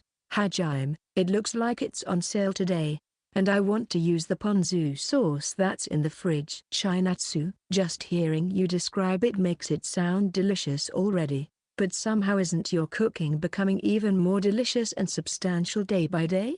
Hajime, "Did my seasonings start to match your taste already?" Hajime, "If so, I'm happy." Chinatsu, "I hate how your feminine powers are higher than mine who can only make curry." Chinatsu, "But your cooking is delicious." Hajime, "The curry you made was delicious too, you know." Chinatsu, "When I compare it from relying on ready-made foods and simply putting together a single dish like BAM, and to what you do." Hajime, "Like checking supermarket prices on an app and planning the menu from there, I can't help but feel the difference." Hajime, "Wanna go grocery shopping with me today too?" Chinatsu, "I'll go." Chinatsu, "I'll change into plane mode at your house first and then we'll go together." Hajime, "I've gotten used to both versions of Minamino these past few days. This message has been deleted." Hajime, "I've gotten used to both versions of Chinatsu these past few days." Chinatsu, "Good, lol." Chinatsu, "Hee hee. You know, I prefer you calling me Chinatsu rather than Minamino. Makes me happy." Chinatsu, "Huh? Why did you suddenly bury your face in your desk?" Chinatsu, "Hello." Hajime, "You know what's up, so don't tease me." Hajime, "Come on, stop playing with your phone and go hang out with your friends." Chinatsu, "Okay, see you later." Messaging apps really are convenient. Your facial expression wouldn't be conveyed to the other person. "See you later." Huh. Upon hearing those words, I couldn't help but associate them with the words "I'll be back." So, I decided to lie face down on my desk, as if preparing for a nap. I searched for a way to control the redness in my ears, but couldn't find one. Despite how we acted towards each other, from that Saturday incident onwards, I still couldn't say anything. Chinatsu didn't say anything either, that day, when we ate grapes, and what happened afterward. I'm sure that it was the timing. Meeting and getting recognized by Suzuka-san was undoubtedly a great thing. I'm glad I was with her during that time. However, I missed the right timing. Despite having become naturally adept at planning meals, talking about the things that happened during the day, sharing thoughts while watching TV, and engaging in small talk. Even as I gradually got used to calling her Chinatsu and being called Hajime, for some reason, I just couldn't say that one word. I think my feelings have a name. What about you? And what kind of relationship are we in now? Section. In this world, there's something called timing.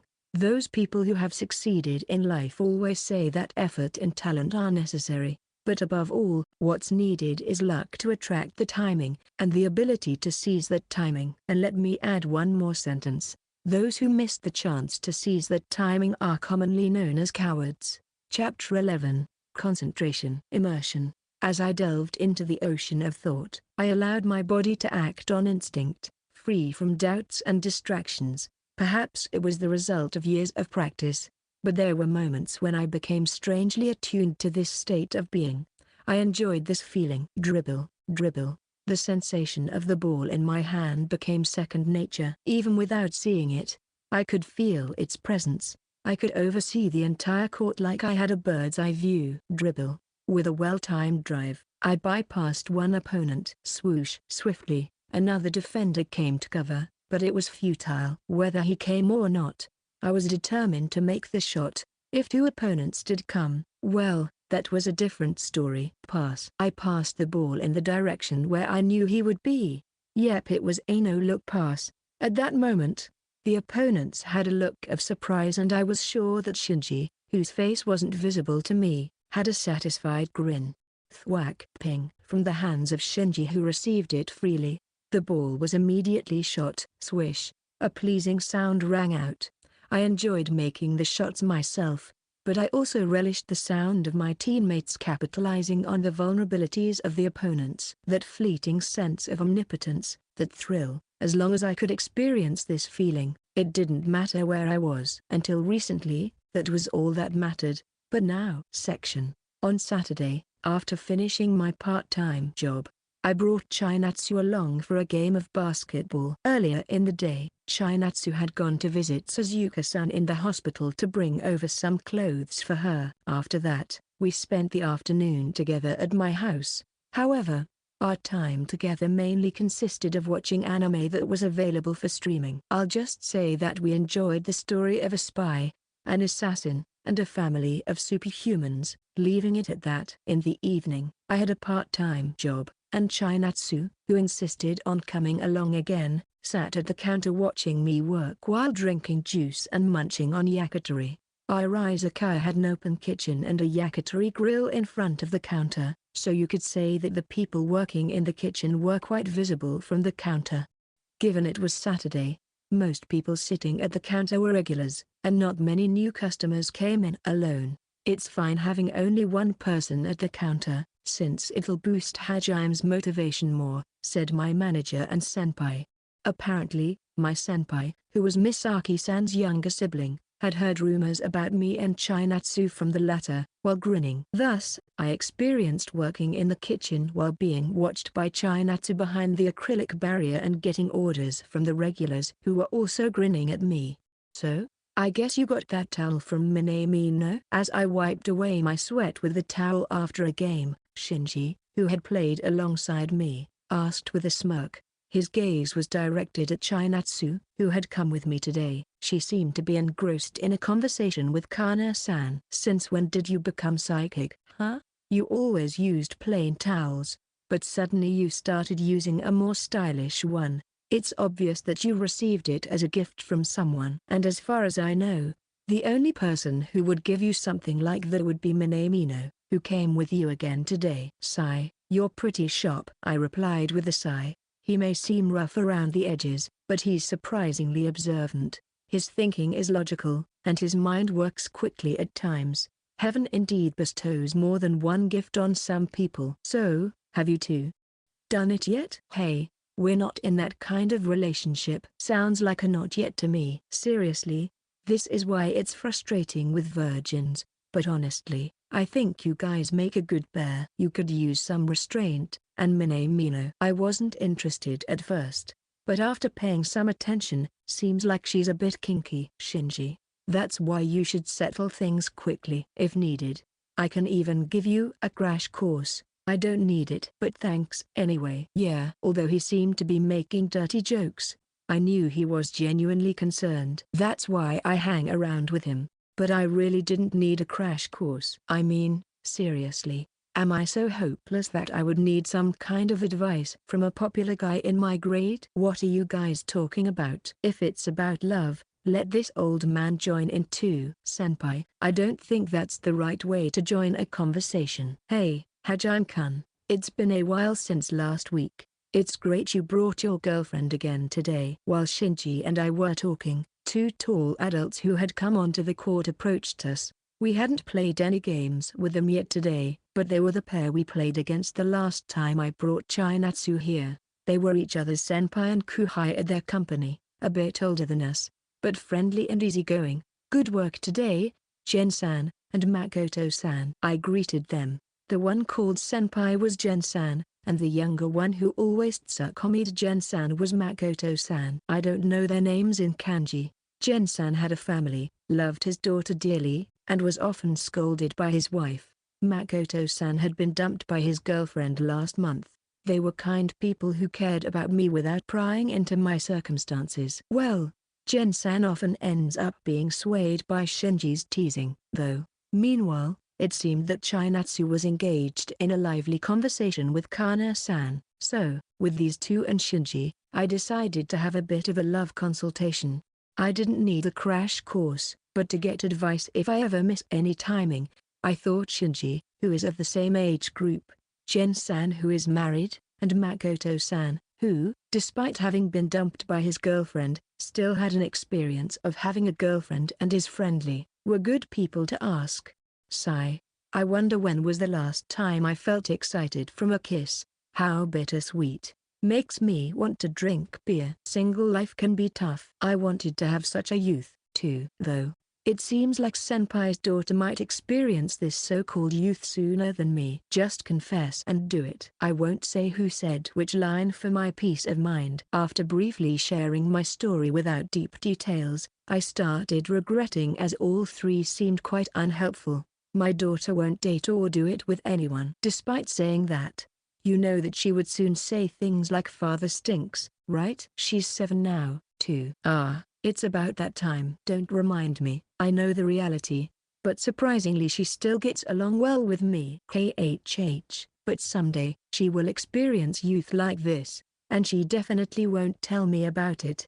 Gen-san, who had been initially concerned about my love life, started worrying about his daughter's future kisses. Makoto-san laughed, and Shinji, looking exasperated, was already playing with his smartphone. Pay attention to what I'm saying. Perhaps my sentiments reached them, as Gen-san suddenly looked at me with a serious expression and spoke. Anyway Hajime, neither I nor this guy lived such a youthful life to be able to give you advice. But just try conveying your feelings to the person you like. In the end, you can never really understand the feelings of the other person. This is true whether you are lovers or married, and obviously, the other person won't understand your feelings, either. So, just convey and listen properly, that's all. Even though you say that, senpai, you had a fight with your wife last time because you were busy fiddling with your smartphone and was not really listening to what she was saying, right? Despite his wise words, Makoto-san threw a boomerang at Gen-san and the latter immediately left. Did I tease him too much? But, Hajime-kun, I agree with what Gen-san said. If I can offer one piece of advice, it's that once you fall in love, it's an uphill battle from the start. And your only weapon is passion. So, Hajime-kun, your only task is to convey that passion properly. Well, coming from someone who failed to do so and got dumped, it might not mean much. And on second thought, considering your partner is that girl, Hajime-kun, aren't you already living the life of a normie? Did you even need this advice in the first place? Can I be excused for a moment? Then, Makoto-san said something sensible too, looked at Chinatsu, and then at me, and for some reason, he made a melancholic face and made his exit. To sum it up, they're saying you should just go and confess.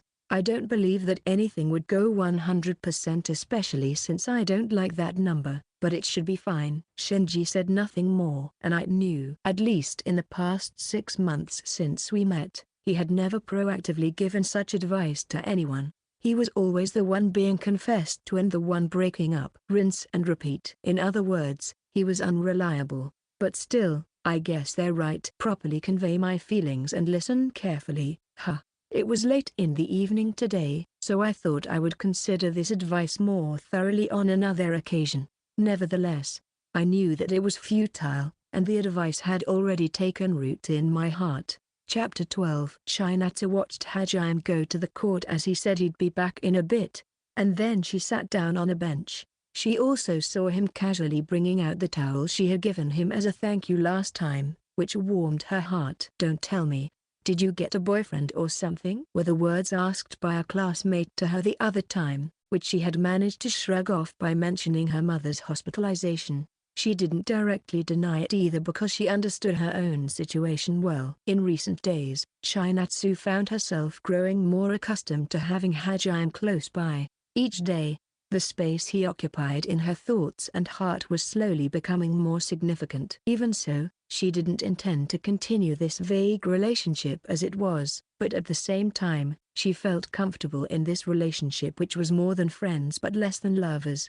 "I'm so glad to see you again, Chinatsu-chan. How are you? Are you getting along well with Hajime-chi?" Kana-san, appearing in her field of view, waved and sat next to her with a smile as Chinatsu nodded in her direction. Although it was just their second time meeting, seeing an acquaintance in such an unfamiliar place felt genuinely pleasant to her. "Good evening, Kana-san." "Yes, we are getting along, but you seem troubled." "That's great. This is what youth is all about. Feel free to consult with this Ni-san about anything." Kana-san was in high spirits. Seeing her vibrant smile, Chinatsu considered sharing about the matters that were troubling her. She absolutely couldn't share her troubles with her high school friends, given what might happen the moment she did, and she dismissed the idea of turning to her mother, frowning about how she had been acting recently.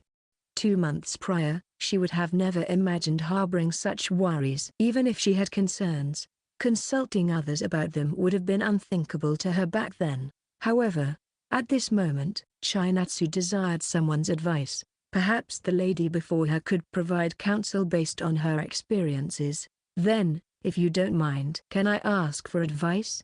"Of course, lay it all on me." "Kana-san, do you think that the feeling of wanting to kiss or touch someone is different from liking them or wanting to be with them?" "Oh, you're really getting straight to the point, huh?" "But, oh, sorry, I wasn't mocking you, it's just that I've had the same thoughts once before too." Kana-san responded with a broad, genuinely happy smile to Chinatsu's candid question, causing Chinatsu to widen her eyes, feeling a bit surprised by her words before looking at her again. "Eh? You too, Kana-san?" "Well, yeah. Even us girls have times when we want to do things we want with someone, but how do I put this? It's like something close to desire. It's normal to be conflicted about those feelings. Correct me if I'm wrong, but you and Hajime-chi aren't dating yet, right?" "Not yet." Yes. I might come off as pretending to be pure and innocent if I say this, but things like dating and stuff just gives me feelings of fear, but still, I do find myself wanting to kiss or wanting to touch. So I was just feeling conflicted if what I was feeling might just be lust or something. That might be the case. Anyway, the only advice I can give you is..." Even though Chinatsu was struggling to articulate her feelings, she was managing to put them into words, and Kana-san, who was attentively listening while nodding, trailed her words off. "Yes." Chinatsu nodded as if urging her to continue. "Just go for it." "Excuse me?" Chinatsu froze at the words that followed. Seeing her, Kana-san just laughed out loud. "Ha ha ha. Don't just freeze up like that." "I wasn't entirely joking. I meant it seriously." "So, here's the thing, if you want to date someone just because you want to kiss them, or get close to someone because you want to do lewd things with them, it usually always ends up with you losing interest after doing all those things. But, if that's not the case, then even after doing those things, you'll feel like you want to do even more with them, and you'll realize just how much you like them." Saying so, Kana-san briefly glanced towards Aizawa. The game seemed to have already ended and he was talking to Hajime and some adults Chinatsu had seen before while having some drinks. "Anyway, the thing is, at least for me, I can't tell beforehand whether it's going to be that way or not. Still, if you find yourself wanting to go a bit further, the question becomes whether you did it out of lust, love, or affection. But, what if, even after doing it, it turns out to be different?" "Eh? Well, there's nothing you can do about it. It just means that you weren't meant to be. When Chinatsu voiced her concern, Kana-san responded casually, almost nonchalantly. But perhaps exactly because of that attitude, Chinatsu found herself thinking that Kana-san had probably been through similar experiences and had come to these conclusions naturally. I see. But, considering we're talking about Hajime here, I think you'll be fine. You could even discuss what you just told me with him. Though, since he's also a healthy young man, he might just jump at you if you mention wanting to do it with him. Jump at me? The thought made Chinatsu blush as she imagined it. Sigh. Somehow, seeing you like this makes me feel old. Chinatsu-chan, Kana-san mumbled, her gaze seemingly distant. Still, a talk, Given everything that had happened with her mother, her thoughts had become quite a bit hazy. Although now was definitely the time to have a proper conversation with Hajime. Thank you, Kana-san. I will try to have a proper talk with him. Sure thing. And if Hajime ends up pinning you down, let me know. Oh, and give me your contact info. Yes. Even if he does pin me down, I still won't tell you. Here's my contact ID. Can I ask for advice again sometime? Of course. I've always wanted a little sister or someone younger to talk to like this since I'm an only child. Let's stay in touch, Chinatsu-chan. Yes. Please take care of me from now on, Kana-san. As Chinatsu glanced over at Hajime, she noticed he had finished his conversation too. The two men he had been talking to looked somewhat weary as they walked away. That's right, we need to have a proper talk. As autumn turned to winter, the nights were starting to get chilly. However, Chinatsu's flushed cheeks weren't just from the cold. At this moment, she resolved to find some time to sit down with Hajime and talk properly in the coming days. Chapter 13. The discussion that was more like a consultation took longer than expected and we got off later than usual. Because of this, I decided to accompany Chinatsu on the train back home. By the time I dropped her off their doorstep, it was already past 10 p.m. Even though tomorrow's a holiday, being out late as a high school student could attract unwanted attention from the cops. As much as I wanted to linger, I had to head back home soon. Thanks for today. Then. See you. Take care, Hajime. Yeah. Sorry we had to stay out late. I wanted to stay out too, and you even got to send me home like this, so, no need for you to apologize. Anyway, let's not drag this out, or it'll get harder to say goodbye. I'm heading in. As soon as I watched Chinatsu walk inside, my phone buzzed. Just moments after I started walking away, I received a message that made my heart race. Chinatsu, Hajime, are you still there? There might be someone in the house. Hajime, I'll be right there. Wait for me. I quickly replied to Chinatsu's message as I hurriedly retraced my steps back to where I came from. I kept my phone on just in case. Section R. Hajime, sorry, It's fine. So, what do you mean someone might be inside? Chinatsu was standing in front of the doorstep where we parted before, looking at me anxiously with a slightly pale face. I shook my head at her apology before turning to look at the door. While I couldn't see inside from the hallway, there seemed to be a presence in the living room. I'm not sure, but before I placed the key in, the door was already unlocked, and when I cautiously opened it, the living room light was on. Since it's usually just my mom and me, I always make sure to double check, so there's no way I could have forgotten to lock the door. I see. Just leave the door unlocked for now. Let's go in together. Sorry, but we might need to keep our shoes on in case anything happens. Also, have your phone ready to call the hotlines if needed. Follow me from behind. I can't just leave you alone like this. Saying that, Chinatsu and I opened the door and quietly made our way towards the living room, trying not to be noticed by whoever was inside. Just then, we could hear voices coming from the inside. However, it seemed more like the TV was on rather than someone talking. Who would break into someone's house and then casually watch TV? Something felt off. Feeling uneasy, I glanced back at Chinatsu. I had a thought. Chinatsu, did you happen to hear if your dad was coming back? No, I didn't hear anything. I see. I think it's probably fine, so let's take off our shoes. But just to be safe, let's go in together. Okay, but why all of a sudden? Section. What's the meaning of this? Why are you home so late? And who in the world are you? Chinatsu, explain yourself. The person inside turned out to be Chinatsu's father. Seeing Chinatsu and me enter the living room, Chinatsu's father couldn't hide his irritation when he saw me as he stood up and approached us. Dad, why are you? There's no reason. Answer my questions first. Why are you out so late, and with a boy no less? You weren't planning on letting him stay over, were you?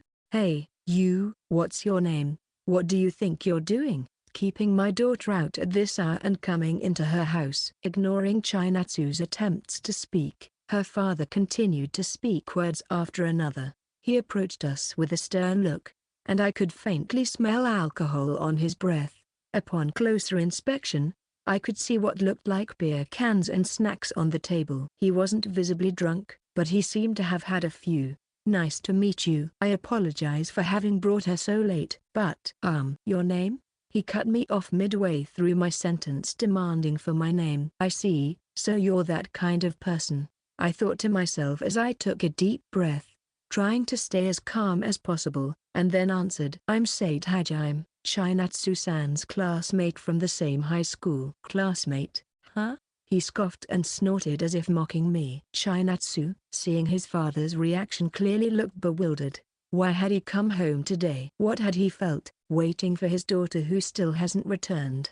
At what point, while waiting, had he turned to alcohol? I didn't know the answers to any of these questions, but I was certain that this wasn't the image he usually showed in front of Chinatsu. What's your relationship with my daughter? Dad, be quiet, Chinatsu. I'm talking to him now. I'll ask about you later. Chinatsu's words were interrupted.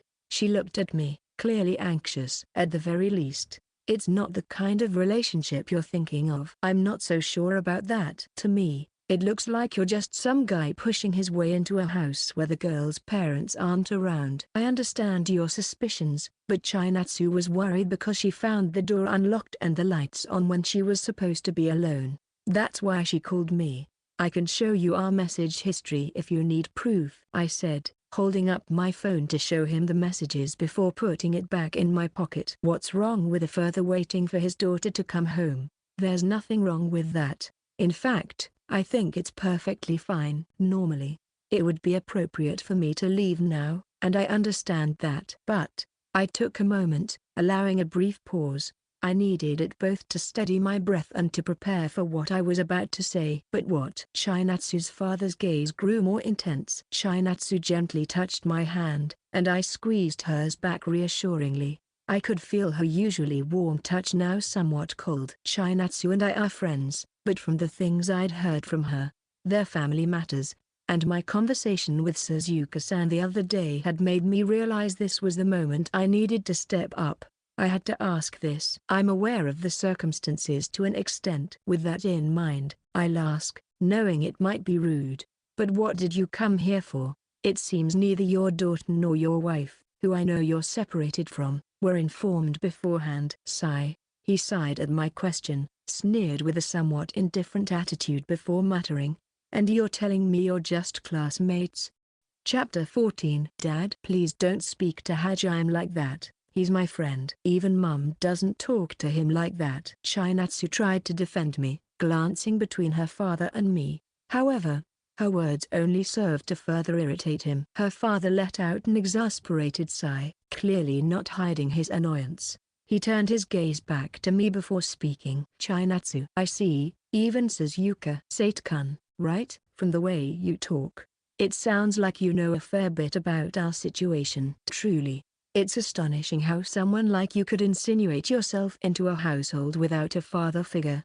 I'd like to see what kind of parents raised you. You're right, even I wish I could see my parents again too. Feeling the sting of his words, I fought to suppress the retort rising in my throat, diving deep into my thoughts instead. Why had he shown up without notifying anyone? It wasn't as if he couldn't have contacted them. Did he want to avoid Suzuka-san from knowing? Why? Was it something he didn't want her to prepare for? I couldn't tell when exactly he had arrived at the house, but instead of choosing a more appropriate time, he idled around, buying alcohol and then tried to assert control by reprimanding his daughter for coming home late. Were you perhaps planning to take Chinatsu-san somewhere? Why would you do that? I posed the question again, my voice calm but insistent. Seeing her further remain silent, Chinatsu turned to look in his direction in confusion, failing to keep up with our conversation.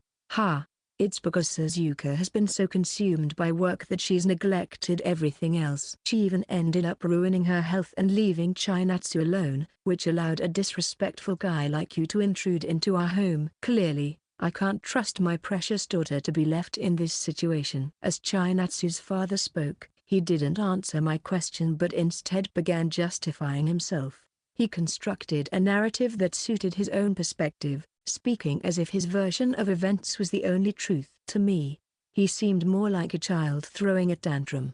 To begin with, there was no need for Chinatsu to leave her previous school. Over there, both the students and parents had reliable backgrounds, and she wouldn't have ended up associating with someone like you. She could have gone straight through to university.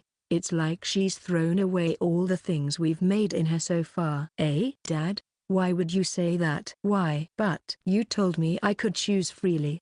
Next, he shifted to blaming. His muttered words, meant to manipulate, were the tactics of a cunning adult. This left Chinatsu visibly shocked and taken aback. Yes, even though you're still young, I trusted you because I believed in you. But that was a mistake. You're even staying out late on a Saturday with some unknown guy. And you, what kind of parents raised someone who would drag a girl around so late and even enter her home? He wielded his words like weapons, trying to pin the blame on us. As he spoke, he looked for weak points, cutting into them with every chance he got. He positioned himself so that he could continue to criticize and blame the other. Unfortunately, my parents have passed away, but I've always strived to live in a way that would make them proud. Now, I'd appreciate it if you answered my question. What exactly were you planning to do with Chinatsu-san? Despite having faced many adults in my life, I had rarely encountered such malice. Except for my uncle, who treated me as a fellow with shared sorrow, other adults viewed me as a pitiful child. But now, standing firm wasn't difficult, because I know that Chinatsu has my back. Thinking as such, I pushed through my apprehension and asked again. Chinatsu, come here. Perhaps unamused by my response, he proceeded to ignore my question and reached his hand out towards her daughter. Chinatsu shuddered and quickly hid behind my back before exclaiming in surprise at herself for reacting in such a way, and at her father for making her react in such a way. Why? Her voice trembled, carrying the weight of multiple questions. Her father, misunderstanding, offered his own explanation. Let's live together. That way, you won't be lonely. Your little brother will be born soon too, and we can all be a family of 4. I'm pretty sure you would get along well with Satou too. You know that us adults are busy dealing with financial and legal matters that young people like you wouldn't understand, but this is what's good for your future. I discussed these matters with Suzuka, but she didn't understand what's best for you. Dad? This Satou is the woman you're currently seeing other than Mom, right? What are you even trying to do? Living together? If you think that makes sense, well, to me, it doesn't. You, showing up so suddenly, saying all these things, I don't know what's going on anymore. Chinatsu responded with a voice raised in desperation, challenging every convoluted logic her father spoke. The same thing happened when you wanted to transfer schools. If your mother thought about your future more, she should have known that dissuading you was the better choice. But she didn't even try. And then, she'd go around telling me to divorce and pay alimony just because I spent time elsewhere? She should be grateful for everything I've provided. Look at her now that I'm not around anymore. She worked herself sick. She's a failure of a mother. That's not true. Mum. I felt my phone vibrate, but the barrage of unbearable words continued unabated. Chinatsu, you might not understand this since you're still young, but being with me is what's best. Look, we were always close, weren't we? Closer than you and your mother. If I can get your confirmation that you want to come with me, there'll be no issue with custody. Again, my phone vibrated. It was time. I stepped in front of Chinatsu, shielding her from her father's reach. Seeing my actions, her father glared at me, annoyed. I don't know what you're trying to do, but I could call the police for trespassing, you know? It's understandable for someone of your age to have the urges to butt in people's affairs, but this is adult business. You have no place meddling in other families. I had heard enough. You're right. I'll leave, but I'm taking her with me. What are you? Ignoring his shocked expression, I closed the living room door, grabbed Chinatsu's hand, and hurriedly ran to the front entrance. Chinatsu looked surprised but didn't resist while her father chased us sluggishly, likely due to the alcohol, or perhaps caught off guard by my sudden actions. We quickly reached the door. Finally, I had one last thing to do before leaving. I knew it was unnecessary, but I had to say it. As you said, we're young, or rather, children in your eyes. But let's be honest, you were probably more naive compared to us when you were at our age. No, we might be young, but we're not as clueless as to not understand anything at all. I continued running as I declared such words from the front door towards the person who had finally opened the living room door. That's why I know what you're trying to accomplish, and I know that the words you've thrown at Chinatsu are nothing less than despicable. There's no way I'd let someone like you take away someone important to me. After saying my piece, I bolted out while still gripping Chinatsu's hands. Hajime, it might hurt, but we have to run without shoes. Plus, there's already a taxi waiting outside. Suzuka-san, if the police come looking for us, can I please leave it for you to handle? Seemingly having turned sober, Chinatsu's father's angry shouts began fading behind us.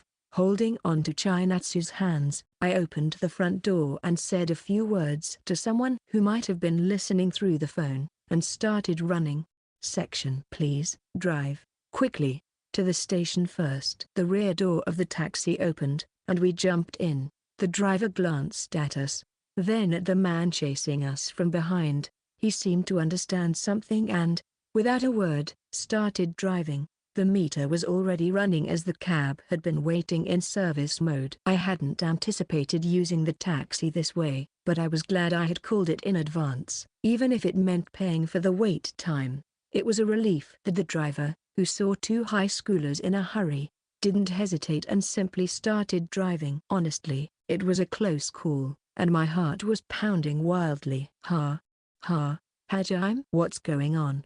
And why did you mention my mum's name earlier? Chinatsu, sitting next to me, looked bewildered and asked me the obvious question. Here, I figured this would be the quickest way to explain, so I showed her my phone. On the screen, it displayed a call in progress with the name Suzuka-san. Chapter 15. Hajime-kun, you really care about Chinatsu, don't you? It's almost enough to make me blush. Well, when you put it like that, it's kind of embarrassing. But yes, after all, Chinatsu-san helped me and saved me when I was struggling. She cried for me. I just want to give back as much as I can. Is that so? You see, there's something I'd like to ask you, though it's not something I should be asking a high school student. I hope you don't mind. Anything, as long as it's something I can do. If her father, that man, suddenly appears in front of Chinatsu and things seem to be going in a way unfavorable to her, please stay by her side. We've had some issues with the paperwork, and I don't want her to hear about it. That's why I'm making such a vague request to you. It's all our fault. No, it's my fault entirely. Understood, though I can't say I fully understand the situation. I promise to act for Chinatsu-san's sake if anything happens. But can I ask you one thing as well, Suzuka-san? Oh my, if it's about giving you permission to marry her, I'm all for it, but that's not it, is it? Please, don't tease me. What I want to ask of you is if you ever get the opportunity to talk to Chinatsu-san, please talk to her properly and honestly. We're old enough to understand that there are things adults can't always share with kids. Fufu, all right. I'll make sure to create that opportunity. Thank you so much. That conversation with Suzuka-san happened on the day I started calling her Chinatsu. I never imagined I'd understand her words so soon and in such a way. Chinatsu was shocked by the screen on my phone and spoke up. Huh? Mum? You're on call? Yes, that's right. I could hear everything clearly. I'm sorry for causing you and Hajime-kun such distress. I never thought he'd try something so forceful. Hearing Suzuka-san's voice, Chinatsu looked at me again. So it was when you were talking to Dad, after you pulled out your phone to show him my message as proof before quickly putting it back in your pocket, huh? What I did this time wasn't much. Since there was a chance it could have been a thief, I called a taxi and had it wait nearby, offering to pay including the waiting time, just in case we needed to escape. I also called Suzuka-san after observing her father's behavior. That's all. The fact that we were able to escape easily, and with Suzuka-san understanding the situation while keeping silent during the call, was just all due to luck. After all, I couldn't just leave things as they were. That's not a small thing at all. And to think my father did something so horrible. I'm sorry. It's all right. For now, let's head to my place. Suzuka-san, I'll contact you again once we get there. I told Suzuka-san, thank you so much. I'm sorry, but please take care of Chinatsu. Chinatsu, once you've taken care of what you need to, I'll explain everything to you. Keep your phone with you. And with that, the call ended. Hajime, it's going to be okay. I'd never seen Chinatsu look so anxious before. Seeing her state, I wrapped my hand around her cold hand to warm it up.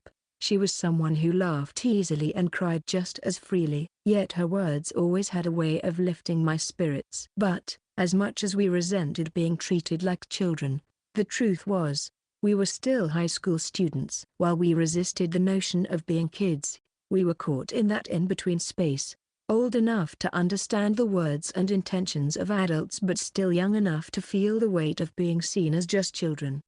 I wonder what her father thought her age was when he spoke to her like that. He should never have said those things in front of her, I thought, as Chinatsu leaned on my shoulder, still holding my hand. We remained silent until we reached my house section. When we arrived in front of my house, we immediately got off together and I paid the fare. To be honest, I was just grateful that the driver let two suspicious teenagers ride in his taxi while not asking any questions. You know, I also ran away with my wife when we were young. I couldn't just turn a blind eye. Feel free to call me if you ever need a ride again. The elderly driver said this, patting my shoulder before driving away. It was a misunderstanding, but I could see why he thought that. Two high schoolers fleeing barefoot in a taxi would seem odd. At least I felt reassured that the driver wasn't likely to reveal my address to Chinatsu's father. Despite the circumstances, I found myself a bit grateful for that small stroke of luck. I led the silent, somewhat dazed Chinatsu into the house. Once inside, I finally felt the tension release and sat down. There wasn't much we could do for the time being. I made some warm drinks, and we stayed together. Chinatsu, have this for now. Suzuka-san said she'll be calling, so let's drink something and stay together. Okay? Okay. Sadness, anger, confusion. I could see all these emotions swirling within Chinatsu. After a while, her phone rang. It's my mum. All right, I'll step out for a bit. But call me if you need anything. Okay, thank you. And I'm really sorry. Don't sweat it. Their conversation went on until midnight. I waited quietly, trying not to get in their way, but always had myself on standby if she ever needed my help. My phone vibrated with messages. Even while I was reading, the vibration showed no signs of stopping. Suzuka-san, I had a proper talk with my daughter. Suzuka-san, I think I managed to talk to her without treating her like a child. I shared my thoughts, her father's thoughts, and explained our current situation. Suzuka-san, to be honest, I wish I could be there to hug her, but I can't. Suzuka-san, so, can I rely on your kindness a bit longer? Hajime, leave it to me. Not just because I promised, but because Chinatsu is important to me too. After reading all the messages, I closed my phone and knocked on the door of the room where Chinatsu is. Chapter 16. Without waiting for a response, I entered the room. After what was probably her first serious one-on-one conversation with her mother, where she wasn't treated like a child, Chinatsu sat quietly on the floor, holding her phone. When she turned to look at me, there were no traces of tears on her face. That gave me a small sense of relief. But her next words and demeanor told me otherwise. You know, I didn't understand anything about my father, or even my mother. I used to say my mom was strict and my dad was lenient, right? But recently, I've been seeing so many different sides of my mum. Just a little while ago, she told me that she's never had a day where she wasn't glad I was her daughter, and even though today was terrible, absolutely awful, I think my dad felt the same way too. Chinatsu lowered her head and paused. But you know, it seems like even though I knew that they loved me, the reason why things didn't work out between them in the first place was because of me. She trembled as she spoke. I wanted to tell her that wasn't true, but I kept my mouth shut. I knew that's not what Chinatsu needed right now. I needed to let her finish. Just like she had done for me that day. Or I guess not, that's just an excuse. I didn't know my dad felt that way about me, but deep down, I suspected that I was the cause of their problems. I was just too scared to admit it. Time and time again, my suspicions grew. She continued as she laughed in a weak and painful way. Perhaps it was like what Dad said, and it was all because of just one hesitation. It might have been better if I endured everything. Looking back, maybe he was right. I mean, they did prioritize so much for me, like sending me to cram school, seeing me off and fetching me from when I was in elementary school, and enrolling me in a private school from middle school onwards that went through high school and on to university, probably to spare me the stress of high school and college entrance exams. They invested so much time and money in me. I only realized about all this after I met you, Hajime. It's not like my current high school is any different from my previous school. Mask and all that. Maybe it always has been the same. Ha ha, she continued, weakly, almost self-mockingly before laughing softly. She kept going on about whether enduring it would have been for the better, and if everything had fallen apart because of her. She was laughing, but at the same time she wasn't. That's a bit of a problem for me. After all, I wouldn't have met you, I muttered softly. Chinatsu shivered slightly at my words, and her eyes filled with tears, but they didn't fall. It wasn't because she was holding them in, they just couldn't. I recognized that feeling. I was sure it was something I have felt over a period of time. It was an emotion you would feel when you realize that the ordinary days you believed and took for granted to always come would someday be gone. During times like that, you can't even cry. You just feel a deep, overwhelming feeling of loneliness and sadness, and you end up distancing yourself from your emotions to protect your heart. I looked up and gazed directly at Chinatsu. There, I saw the most important person in my life, sitting with their head down. Back then, I didn't have you, but now, you have me. I want to be there for you. It might be arrogant of me to think that way, but, Hajime, you're not a number two or someone like me. Because a certain someone said those kinds of words to me, I have my own place that no one can take away. Despite the short time I've spent with Chinatsu, she's always done something for me. That's why, this time, it's my turn to do something for her. I slowly moved closer to Chinatsu, and hugged her gently, so she wouldn't break, but firmly enough to convey that she wasn't alone, not out of pity or familiarity, but with gratitude for being able to be there for her. I felt Chinatsu with my arms and my whole body, her warmth, her scent, everything about her. Chinatsu didn't say anything, but slowly, her arms wrapped around my back. We held each other tightly. In the quiet room, in the quiet world, it was as if time had stopped. Time started to move again, and sound returned to the silent world. I don't know how long we had been holding each other, but it was a cry of anguish. The emotions that had been dammed up burst forth. Back then, I wished someone had done this for me. Feeling the soft touch on my arms, my chest, and my heart, I embraced her and was embraced in return. Strangely, I felt my past self's emotions. Ah, I thought. I see. So people hug each other to confirm that they aren't alone in the world and to also convey that to the ones they cherish. Reaching that realization, I suddenly noticed a strange feeling in my eyes. At the same time, I felt something warm run down my cheeks. Tears fell from my eyes, just like Chinatsu's. Ever since that day, I hadn't been able to cry, but now, without even feeling like I was crying, the tears that had built up were overflowing. Hajime. My beloved called my name. Still, the tears wouldn't stop. They just kept flowing. Chinatsu. I called her name in return. For now, that was enough. Wrapped in Hajime's warmth, Chinatsu gazed at his face from up close. Tears streamed endlessly from his eyes. Badump. She felt something fall inside her. In her heart, she felt that she was in love with Hajime, and that this feeling's name was called love, the kind Hajime. She liked him, the reliable Hajime. He made her heart race. The Hajime who cherished her. It made her a bit shy, but she wanted to do the same for him. Gradually, like water seeping in, Chinatsu had come to know and love all the good things about Hajime.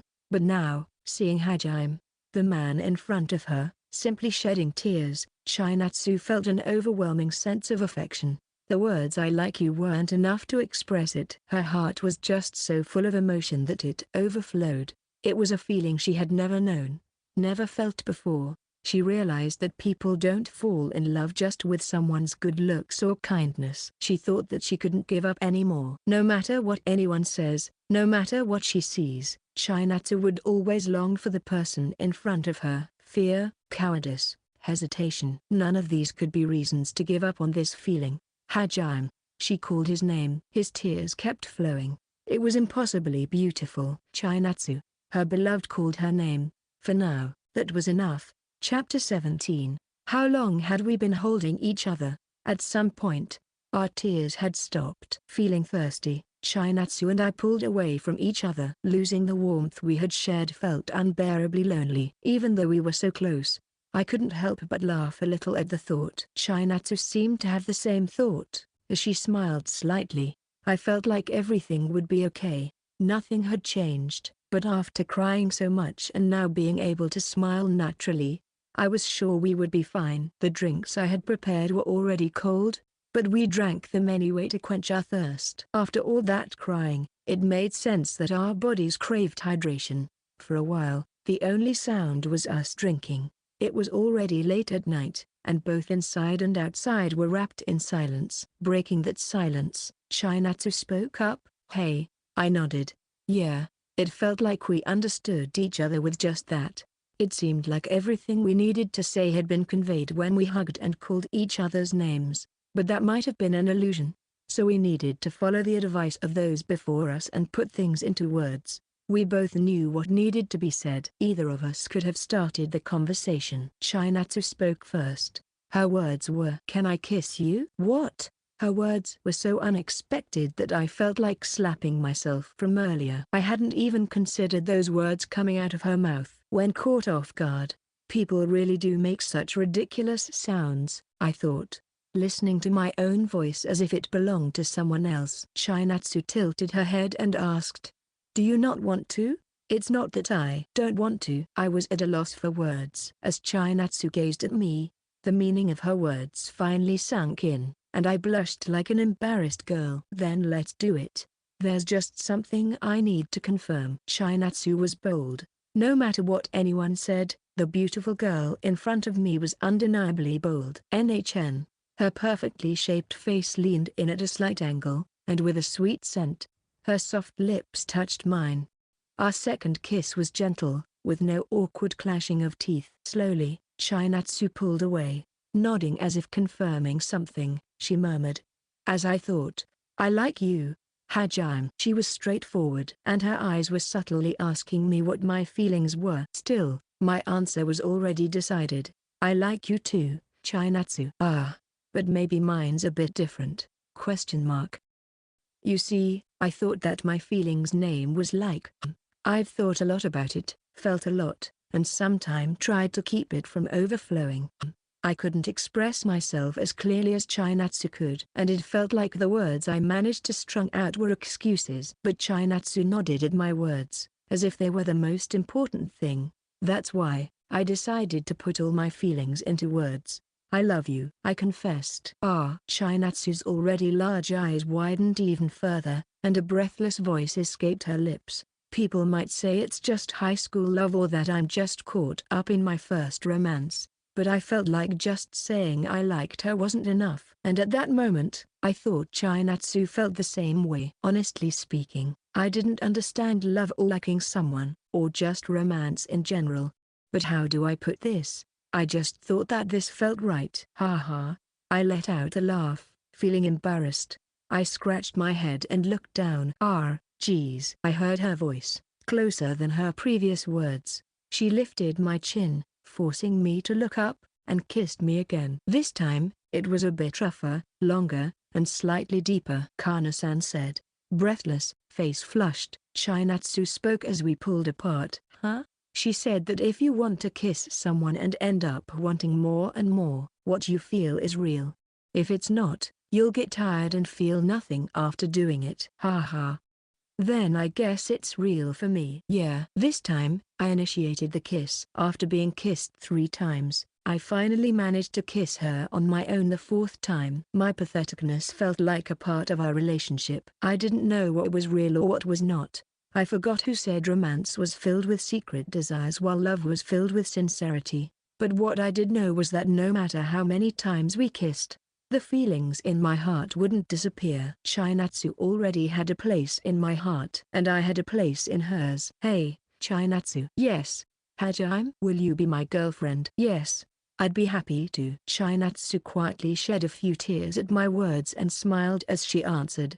These tears were different from the ones she shed before. The day we learned the names of our feelings, our relationship also changed its name. Interlude. Few. Minamino Suzuka sighed in a private room, where she was alone. She had just unloaded all the information to the new lawyer who had taken over her case. She was surprised by how the lawyer was willing to handle things even at such an unreasonable hour. Perhaps it was because of her relationship with a certain young man she had recently met. The lawyer was quite accommodating. I need to contact her and have a proper talk, she murmured to herself.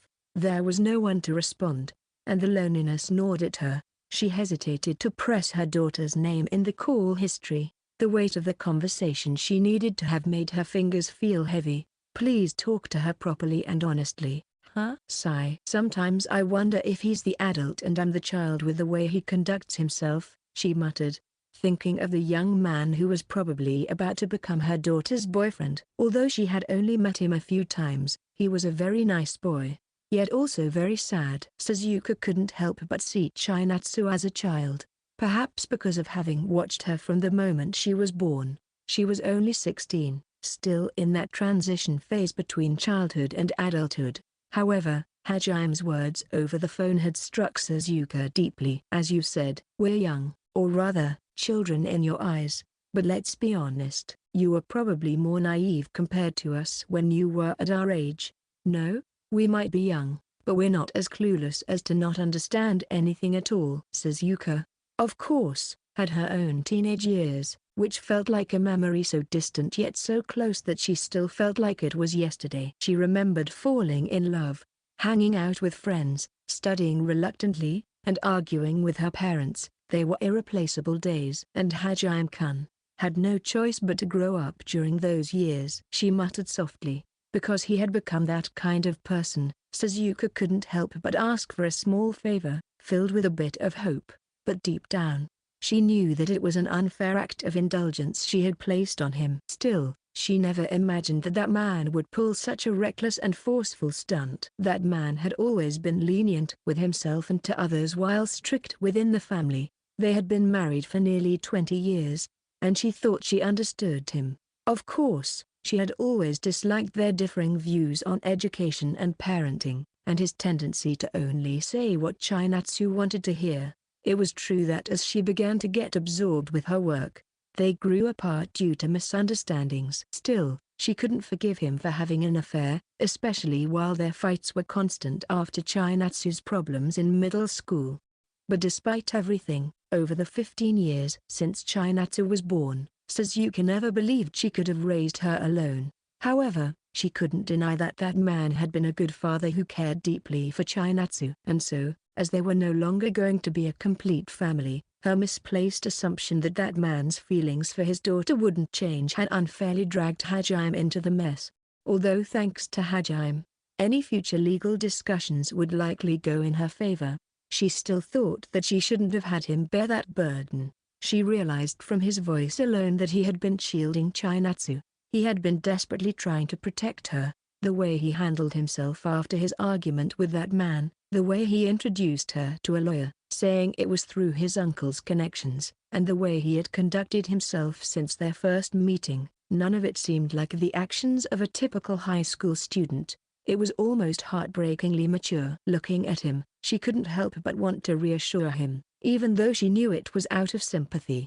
That's why she found his embarrassment and confused actions, which is more appropriate for his age, endearing.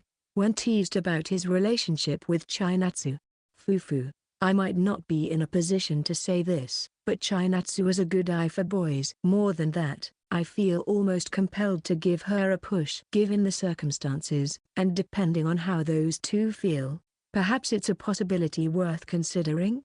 Reflecting on her own high school years, she doubted she would have been interested in someone like Hajime. That thought made her laugh at herself and feel that she became who she is today because of that. She didn't think she was old enough to reminisce about the past, but watching her daughter and Hajime made her feel that way. She didn't want to get in their way, and she certainly didn't want others to either. Even though she's one of the reasons for their current situation, she couldn't help but hope for their happiness, even if she didn't have the right. Please, bless those two on their path and grant them good fortune. She recognized her sentimentality and steeled herself to do what needed to be done. Now then, I guess I should properly talk to my daughter. She looked at her phone and pressed the call button while wondering if Chinatsu would pick up.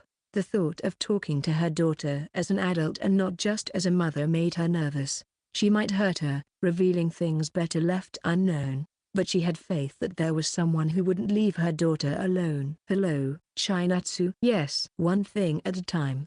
I need to tell you everything I haven't told you. At least, she wanted to convey her love as a parent, as her mother. First of all, I'm sorry. And, before I tell you everything, there's just one thing I want to tell you. You see, I've always been glad that you're my daughter. She hoped that after their talk, she could comfortably leave some of the happy parts to a certain person she trusted. End of Volume 2. Me, her, and that feeling's name.